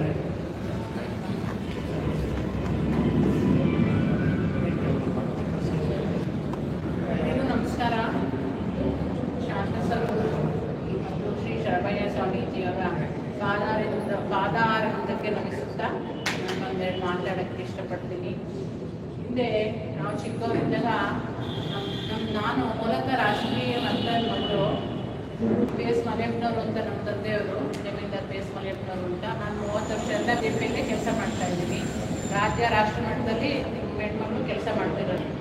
ನನಗೆ ಒಂದು ಯಾವಾಗಲೂ ನನ್ನ ತಲೆಯಲ್ಲಿ ಏನು ಅಂತಿತ್ತು ಅಂದರೆ, ನಮ್ಮಲ್ಲಿ ಮೂಟ ಇದೆ. ನಮ್ಮ ಗಂಗಾಧರ್ ಸರ್ ಹೇಳಿದ್ರು, ಇಡೀ ಇತಿಹಾಸ ನಮ್ಮ ಇಡೀ ರಾಜ್ಯದಲ್ಲಿ ಚಿಕ್ಕನಾಯಕನಹಳ್ಳಿ ತುಂಬ ಇತಿಹಾಸ ಇದೆ. ಅದೇನೆಂದರೆ ಉಪವಾಸ ಇದ್ದು ಕಂಬಳಿ ಮಾಡ್ತಾರೆ. ಭಗವಂತಂದು ರೇವಣಸಿದ್ದಂದು ಜಾತ್ರೆ ಮಾಡ್ತೀವಲ್ಲ, ಅವಾಗ ಉಪವಾಸ ಇಟ್ಬಿಟ್ಟು ಅವರು ಕಂಬಳಿನ ಮಾಡೋದು. ಈಗ ಆಚೆ ಕಡೆ ಇಟ್ಟಿದ್ದಾರೆ ನೋಡಿ ಕರಿ ಕಂಬಳಿ, ಆ ಥರ ಉಪವಾಸ ಇದ್ದು ನಮ್ಮ ಜನ ಕಂಬಳಿ ಮಾಡ್ತಾರೆ. ಹೀಗಾಗಿ ನಮ್ಮ ತಂದೆಯವರು ಬಾಳೆವನ್ನೂರು ಅಂತ ಹೇಳಿ ನಮ್ಮ ರೇವಣಸಿದ್ದೇಶ್ವರ ಮಠದವ್ರನ್ನ ಗುರುಗಳನ್ನ ಕರೆದಿ 4 ಬೀದಿ ಇದೆ ನಮ್ದು ರಾಜಬೀದಿ ಚಿಕ್ಕನಾಯಕನಹಳ್ಳಿಯಲ್ಲಿ. ನಾವು ತುಂಬ ಚಿಕ್ಕವರು. ಅವಾಗ ನಮ್ಮ ತಂದೆಯವರು ಕರೆದು ಇಡೀ 4 ಬೀದಿಯಲ್ಲೂ ಮೆರವಣಿಗೆ ಮಾಡಿಸಿ ಇಡೀ ಊರಿಗೆ ಊಟ ಹಾಕಿದ್ರು ನಮ್ಮ ತಂದೆಯವರು. ನನಗೆ ಯಾವಾಗಲೂ ಕನಕಪೀಠ, ಓಕೆ ಕನಕಪೀಠ ಇದೆ, ಅದನ್ನ ಎಲ್ಲರೂ ಸೇರಿ ಮುಂದುವರ್ಸ್ಕೊಂಡು ಇದುವರೆಗೂ ಬಂದಿದ್ದೀವಿ. ಆದ್ರೆ ಎಲ್ಲ ಒಂದ್ ಕಡೆ ಏನ್ ಅನಿಸ್ತಿತ್ತು ಅಂದ್ರೆ, ಕನಕ ಅಂದ್ರೆ ಅವನು ಭಕ್ತ, ಕನಕ ಇರ್ಬೋದು, ಕಾಳಿದಾಸ ಇರ್ಬೋದು, ಅವ್ರು ಭಕ್ತರು. ನಾವು ಅವ್ರನ್ನ ಯಾಕೆ ಮುಂದೆ ತರ್ಲಿಲ್ವಲ್ಲ, ನಾವು ಎಲ್ಲ ಕಡೆ ನಾವು ರೇವಣಸಿದ್ದನ ಮಕ್ಕಳು ಅಂತ ನಾವು ಯಾಕೆ ಹೇಳ್ಕೊಳ್ಳಿಲ್ವಲ್ಲ ಅನ್ನೋದೊಂದು ಯಾವಾಗಲೂ ಕೊರತೆ ಇರ್ತಿತ್ತು. ಮತ್ತು ಈಗಿನ ಪೀಳಿಗೆ ಮಕ್ಕಳುಗಳು ಅದೇ ನಮ್ಮ ಹುಡುಗರು ಇವರೆಲ್ಲ ಬಂದಿದ್ದಾರಲ್ಲ, ಇವ್ರಿಗೆಲ್ಲ ಗೊತ್ತೇ ಇಲ್ಲ ರೇವಣಸಿದ್ದ ಅಂದ್ರೆ ಯಾರಮ್ಮ ರೇವಣಸಿದ್ದ ಅನ್ನೋದು 1-2 ಭಾಷಣಗಳಲ್ಲಿ ನನಗೆ ಗೊತ್ತಾಯಿತು. ಹಿಂಗೆ ಸಭೆಯಲ್ಲಿ ಹೋದಾಗ ರೇವಣಸಿದ್ದ ಅಂದ್ರೆ ಯಾರು ಅಂತ ಕೇಳಿದಾಗ ನಮಗೆ ನೋವಾಗುತ್ತೆ ಮನಸ್ಸಿಗೆ. ನೋಡು, ನಾವು ಹಿಂದೆ ಮಾಡ್ಬೇಕಾದ್ರೆ ಕನಕಪೀಠ ಮಾಡ್ಬೇಕಾದ್ರೆ ಆ ಕನಕನ ಜೊತೆನೆ ರೇವಣಸಿದ್ದನು ತಗೊಂಡೋಗಿದ್ರೆ ಚೆನ್ನಾಗಿರ್ತಿತ್ತು ಅಂತ ನನ್ನ ಭಾವನೆ. ನಾನು ಹೇಳಿದೆ, ಯಾರ ಬಗ್ಗೆನೂ ಹೇಳ್ತೀರ, ನನ್ನ ಭಾವನೆ ಇತ್ತು. ಆದ್ರೆ ಅವ್ರೇನ್ ಮಾಡಿದ್ರು, ಒಳಗೆ ಮಾಡಿದ್ರು, ಈಚೆ ಕನಕನ್ನ ಎಲ್ಲ ಕಡೆ ಪ್ರಸಾರ ಮಾಡಿದ್ರು. ಯಾರು ನಮ್ಮ ದೊಡ್ಡ ಬುದ್ಧಿಯವರು, ಈಗ ಏನು ಬುದ್ಧಿಗಳಿದ್ದಾರೆ ಅವರು. ನಮ್ಮ ಉದ್ದೇಶ ಏನಿತ್ತು ಅಂದ್ರೆ, ಇವಾಗ ಇವರು ಬ್ರಹ್ಮಚಾರಿ ಆಗಿದ್ದಾರೆ. ಯಾರು ಬ್ರಹ್ಮಚಾರಿ ಆಗಿದ್ದಾರೆ? ರೇವಣಸಿದ್ದಗೋಸ್ಕರ ಬ್ರಹ್ಮಚಾರಿ ಆಗಿದ್ದಾರೆ. ಅಂಥವ್ರನ್ನ ನಾವು ತಗೊಂಡು ಜೊತೆಗಿಟ್ಕೊಂಡು ಇಡೀ ರಾಜ್ಯದಲ್ಲಿ ಗುರು ಯಾರು? ರೇವಣಸಿದ್ದ. ನಮಗೆ ದೇವ್ರು ಯಾರು? ರೇವಣಸಿದ್ದ. ಅವರಿಗೊಂದು ಗುರುವಿನ ಊಟ ಮಾಡಬೇಕು ಅನ್ನೋ ಉದ್ದೇಶಕ್ಕೆ ಅವ್ರ ಜೊತೆ ಎಲ್ಲ ಮಾತಾಡಿ ಇವತ್ತು ನನ್ನ ರಾಜ್ಯಕ್ಕೆ ಉಪಾಧ್ಯಕ್ಷ ಇದ್ದೀನಿ, ದೇವ್ರು ಮಾಡಿದ್ದಾರೆ. ಏನು ನನಗೆ ರಾಜಕೀಯವಾಗಿ ಇಡೀ ರಾಜ್ಯದಲ್ಲಿ ಎಲ್ಲರೂ ಗೊತ್ತಿರೋದ್ರಿಂದ ನಾನು ಓಡಾಡ್ಕೊಂಡು ಎಲ್ಲ ಕಡೆ ನಮ್ಮವ್ರು ಎಲ್ಲೆಲ್ಲಿದ್ದಾರೆ ಎಲ್ಲ ಕಡೆನೂ ಓಡಾಡ್ಕೊಂಡು ಬಂದಿದ್ದೀನಿ. ಮೀಡಿಯಾ ಅದು ಇದು ಅಂತ ಹೋಗೋಕ್ಕೆ ಇಷ್ಟ ಇಲ್ಲ ನನಗೆ. ಅಷ್ಟು ಬಿಟ್ಟರೆ ಎಲ್ಲ ನಮ್ಮ ಜನಾಂಗಕ್ಕೆ ಆಗಲಿ, ಹಿಂದುಳಿದವರು, ಒಟ್ಟಿನಲ್ಲಿ ಹಿಂದುಳಿದ ಜನಾಂಗಕ್ಕೆ ನನ್ನ ಕೈಲಾದ ಮಟ್ಟಿಗೆ ನಾನು ಸಹಾಯ ಮಾಡ್ಕೊಂತ ಬಂದಿದ್ದೀನಿ. 30 ವರ್ಷದಿಂದ ರಾಜಕಾರಣ ಮಾಡ್ತಿದ್ದೀನಿ. ಬಡವರು ಎಲ್ಲಿಂದನೂ, ಇಡೀ ರಾಜ್ಯದಲ್ಲಿ ಎಲ್ಲಿಂದನೂ ನಮ್ಮ ಮನೆ ಹತ್ರ ಬಂದು ನನ್ನ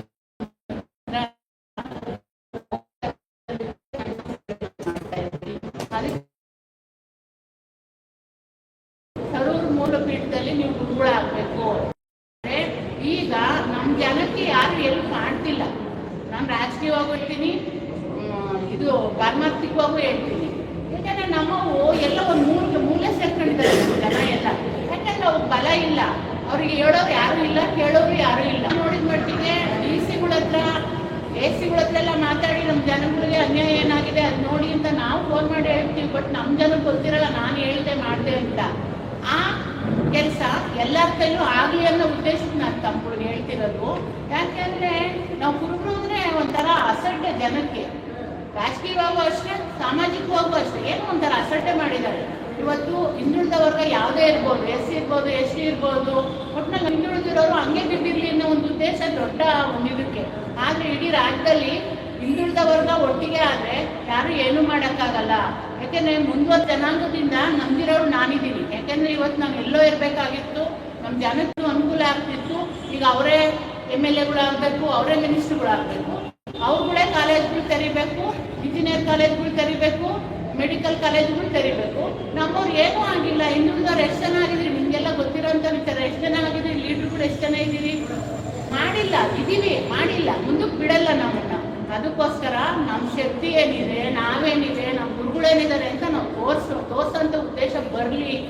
ಈಗ ಇರೋರ್ಗೂ ಗೊತ್ತಾಗಲಿ, ಮುಂದೋರ್ಗೂ ಗೊತ್ತಾಗಲಿ ಅಂತ ಹೇಳಿ ಅವನನ್ನಾದ್ರೂ ಪೂಜೆ ಮಾಡಿ ಅವನನ್ನಾದ್ರೂ ಮುಂದಕ್ಕೆ ತಂದರೆ ನಮ್ಮ ಜನಕ್ಕೆ ಶಕ್ತಿ ಕೊಡ್ತಾನೆ ನಾವು ಭಗವಂತ ಅನ್ನೋ ಒಂದು ಭಾವನೆ ನನಗೆ.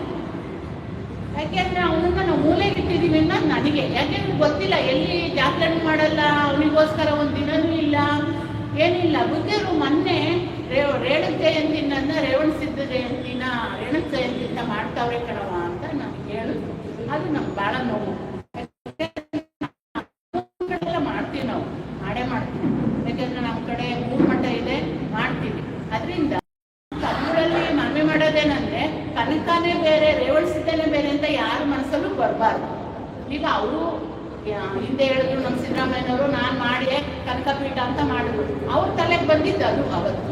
ಅವರು ಮಾಡಿದ್ರು. ಇವತ್ತು ವಿಸ್ತಾರವಾಗಿ ಬೆಳೆದಿದೆ, ಆರ್ಥಿಕವಾಗಿ ಸಾಮಾಜಿಕವಾಗಿ ಎಲ್ಲ ಚೆನ್ನಾಗಿ ಬೆಳೆದಿದೆ.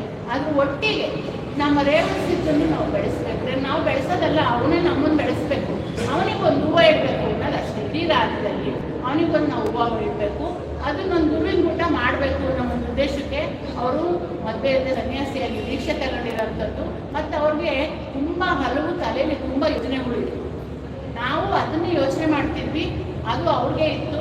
ಸಮಾನ ಮನಸ್ಸಿದ್ದೀವಿ, ಒಳ್ಳೊಳ್ಳೆ ಮುದ್ದುಗಳನ್ನ ಆರಿಸ್ಕೊಂಡು ನಮ್ಮ ಸಮಾಜದಲ್ಲಿ ತಗೊಂಬಂದು ಒಂದು ಕಡೆ ಹಾಕ್ಕೊಂಡು ಇದು ಯಾವತ್ತೂ ಅಳಿಬಾರ್ದು. ಇವತ್ತು ಯಾವತ್ತೂ ಅಳಿಬಾರ್ದು. ಯಾಕೆಂದರೆ ನಮ್ಮ ಆಲಪ್ಪನವ್ರಂಥವ್ರು, ನಮ್ಮ ಗಂಗಾಧರ್ ಅಂಥವ್ರು, ನಮ್ಮ ಶಿವಣ್ಣವರು, ಶೇಖರ್ ಮೂರ್ತಿ, ನಮ್ಮ ಮಲ್ಲಿಕಾರ್ಜುನ ಅವರು, ನಮ್ಮ ಕೃಷ್ಣಮೂರ್ತಿಯವರು, ಇಂಥವರೆಲ್ಲ ಸೇರ್ಕೊಂಡಾಗ ನನಗೆ ಎಲ್ಲೋ ಒಂದು ಕಡೆ ಇದು ಶಕ್ತಿಯಾಗಿ ಬೆಳೆಯುತ್ತೆ. ನಮ್ಮ ಗುರುಗಳಿಗೆ ಒಂದು ಪೀಠ ನಾವು ಅವ್ರನ್ನ ಇದಕ್ಕೆ ಕೂರಿಸ್ಬೋದು ಅನ್ನೋದಾಗಬೇಕು.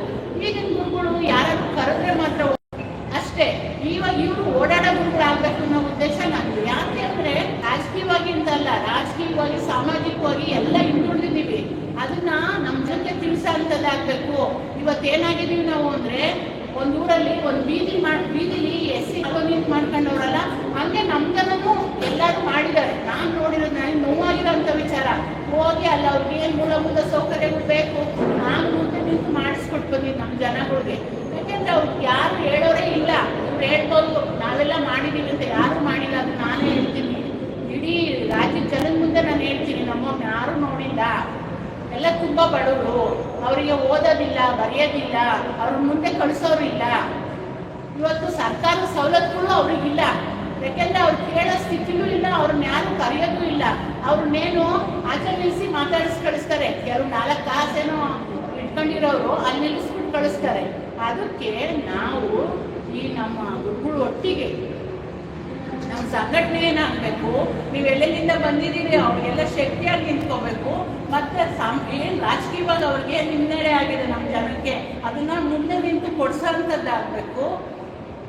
ನಾವೆಲ್ಲರೂ ಸೇರ್ಕೊಂಡು ಇಡೀ ರಾಜ್ಯದಲ್ಲಿ ಒಂದು ಕಡೆ ಎಲ್ಲರೂ ಸೇರ್ಕೊಳ್ಳೋಂಥದ್ದಾಗಬೇಕು. ನಮ್ಮ ಇವರು ಹೇಳಿದ್ರು ಇದು ಆಲಮದ ಮಹಾಸಭಾ ಅಂತ ಬೇಡ ಗುರು. ಹೌದು, ಇವತ್ತು ನಾನೇ ಜಾತಿಯತೆ ಯಾವತ್ತೂ ಮಾಡಿದವಳೇ ಅಲ್ಲ. ನಾನು ಕುರುಬ್ರೆಣ್ ಮಗಳು ಅಂತ ನಮ್ಮ ಕರ್ನಾಟಕದಲ್ಲಿ ಇನ್ನೂ ಗೊತ್ತಿಲ್ಲ. ಇವಾಗ ಗೊತ್ತಾಗ್ಬೇಕು ನಾನು ಕುರುಬ್ರೆಣ್ ಮಗಳು ಅಂತ. ಯಾಕಂದ್ರೆ ನಾನು ಹೇಳ್ಕೊಂಡಿದ್ದಿಲ್ಲ ಜಾತಿ ಬೇಡ. ಆದರೆ ನಾನು ನೆರವು ಮಾಡೋದು ಮಾತ್ರ ಹಿಂದುಳಿದ ವರ್ಗದ ಮಕ್ಕಳಿಗೆ. ಇವತ್ತು ವರ್ಷಕ್ಕೆ ಒಂದು 500-600 ಜನ ಮಕ್ಕಳುಗಳಿಗೆ ಸೆಂಟ್ರಲ್ ಗೌರ್ಮೆಂಟು, ಸ್ಟೇಟ್ ಗೌರ್ಮೆಂಟಿಂದ ಬಡವ್ರ ಮಕ್ಕಳುಗಳನ್ನ ತಂದು ಶಾಲೆಗೆ ಕಳಿಸ್ತೀನಿ ನಾನು. ಭಗವಂತ ನನಗೆ ಶಕ್ತಿ ಕೊಟ್ಟಿದ್ದಾನೆ. ಇಂಜಿನಿಯರ್ಗಳು, ಡಾಕ್ಟ್ರುಗಳಿಗೆ ಸಹಿತ ನಾನು ಹೆಲ್ಪ್ ಮಾಡಿದ್ದೀನಿ. ನಮ್ಮ ಬಕಂಪಿಯಲ್ಲಿ SC STಯಲ್ಲಿ ಎಷ್ಟು ಜನ ಗಂಗಾ ಕಲ್ಯಾಣ ಯೋಜನೆ ಅಂತೂ ತುಂಬ ತಗೊಂಡಿದ್ದಾರೆ. ನಮ್ಮವರು ಕೇಳೋಕ್ಕೂ ಬರಲ್ಲ. ಅದೇ ನಮಗೆ ನೋವಾಗಿರೋದೇನಂದರೆ ಏನಂತಾರೋ ಅವ್ರ ಮನೆ ಬಾಗಿಲಿಗೆ ಹೋದ್ರೆ ಏನಂತಾರೋ ಅನ್ನೋದು ಅವ್ರಿಗೈತೆ. ಅದನ್ನು ನಾವು ಹಳ್ಳಿಗೆ ನನ್ನ ಜೀವ ಅಂತ ಇದ್ದರೆ ಹಳ್ಳಿಗೆ ಹೋಗಿ ನಮ್ಮ ಬುದ್ಧಿ ಮತ್ತು ತಾಲೂಕುಗಳಿಗೆ ಕರ್ಕೊಂಡು ಹೋಗಿ ಧರ್ಮ ಸಂರಕ್ಷಣೆನೂ ಆಗಬೇಕು, ಸಾಮಾಜಿಕವಾಗೂ ನಡಿಬೇಕು ಅನ್ನೋ ಉದ್ದೇಶ ನಂದಿದೆ. ಅದರಿಂದ ತಾವೆಲ್ಲರೂ ನನಗೆ ಕೈ ಜೋಡಿಸ್ಬೇಕು ಅಂತ ಕೇಳ್ಕೊಳ್ತೀನಿ. ನಮ್ಮ ಹೆಣ್ಮಕ್ಳುಗಳೆಲ್ಲ ಬಂದಿದ್ದಾರೆ, ಅಕ್ಕರಿದ್ದಾರೆ, ಅಕ್ಕ ಹಿರಿಯೋರಿದ್ದಾರೆ. ನಾನೇನಾದರೂ ತಪ್ಪು ಮಾಡಿದ್ರೆ, ತಪ್ಪಾಗಿ ಮಾತಾಡಿದ್ರೆ ಕ್ಷಮಿಸಿ. ದಯಮಾಡಿ ಎಲ್ಲರೂ ಸಹಕಾರ ಮಾಡಿ. ನನಗೆ ಯಾಕೆ ನೋವು ಅಂದರೆ, ನನ್ನ ಮನೇಲಿ ನಮ್ಮ ಫ್ಯಾಮಿಲಿ ಇಷ್ಟೊಂದೆಲ್ಲ ಭಗವಂತ ನೀವು ಬಡವ್ರ ಸೇವೆ ಮಾಡೋದಕ್ಕೆ ನೆಮ್ಮದಿ ಕೊಟ್ಟಿದ್ದಾನೆ ಕಣ್ರಮ್ಮ, ಇನ್ನಾದರೂ ನೆಮ್ಮದಿಯಾಗಿದ್ಬಿಡಿ, ರಾಜಕೀಯ ಬೇಡ ಅಂತ ನಮ್ಮ ಮನೇಲಿ ಮಕ್ಳು ಹೇಳ್ತಾರೆ. ಇಲ್ಲಪ್ಪ ರಾಜಕೀಯ ಇಲ್ಲ ಅಂದರೆ ನಾವು ಏನು ಕೆಲಸನೇ ಮಾಡೋಕ್ಕಾಗ್ತಿಲ್ಲ ಸಮಾಜದಲ್ಲಿ ಅಂತ ಹೇಳಿ ರಾಜಕೀಯ ಒಂದು ಕಡೆ ಇಟ್ಕೊಂಡು ಇಡೀ ರಾಜ್ಯ ಓಡಾಡ್ತೀನಿ ನಾನು. ಅಂದರೆ ಯಾರಿಗೂ ನಾನು ಬಗ್ಗಂಗಿಲ್ಲ, ಯಾರಿಗೂ ಜಗ್ಗಂಗಿಲ್ಲ. ಆಯ್ತಾ, ನಾನು ನಿಮಗೋಸ್ಕರ ಒಂದು ಬೆಳೆಸಬೇಕು. ಇದು ಇಡೀ ರಾಜ್ಯ ನೋಡಬೇಕು, ರಾಜ್ಯದಲ್ಲಿ ಓಡಾಡಬೇಕು, ಅವರು ಧರ್ಮ ಸಂಸ್ಕೃತಿಯನ್ನು ಮಾಡಬೇಕು ಅನ್ನೋ ಉದ್ದೇಶಕ್ಕೆ ನಾವು ಅವ್ರ ಜೊತೆ ಕೈ ಜೋಡಿಸಿದ್ದೀವಿ. ನೀವೆಲ್ಲರೂ ಜೋಡಿಸ್ತೀರಿ ಅಂತ ಅಂದ್ಕೊಂಡಿರ್ತೀನಿ.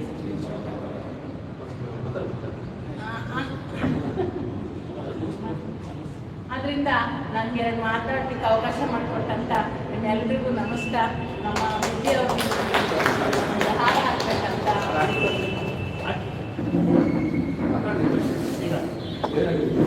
ಹುಡುಗರಿಗೆ ಮಾತಾಡ್ತಾರೆ ಮೇಡಮ್ ಅವರು.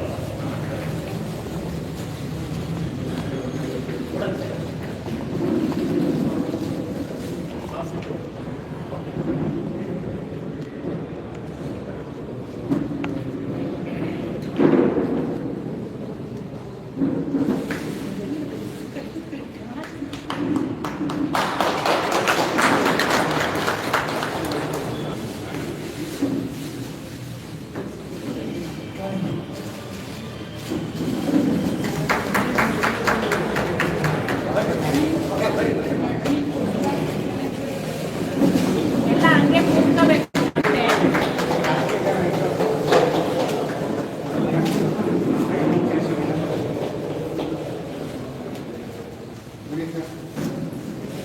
ಜೈ ರೇವಣ್ ಸಿದ್ಧ, ಜೈ ರೇವಣ್ ಸಿದ್ದೇಶ್ವರ, ಜೈ ರೇವಣ್ ಸಿದ್ದೇಶ್ವರ,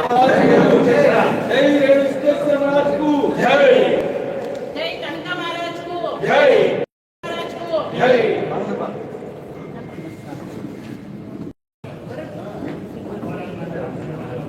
ಒಂದು ನಿಮಿಷ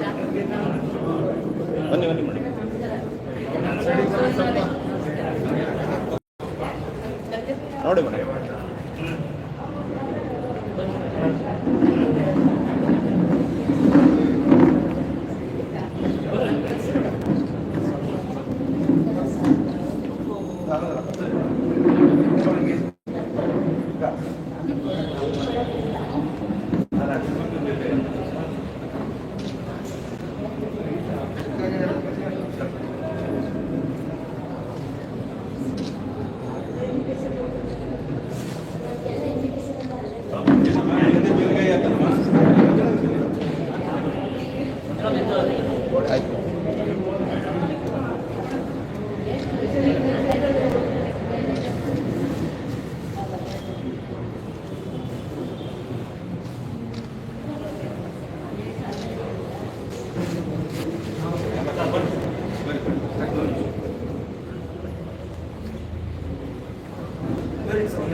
ಪರಿಚಯದಲ್ಲಿ ಭಾಷೆ ಮಾಡಿದ್ರೆ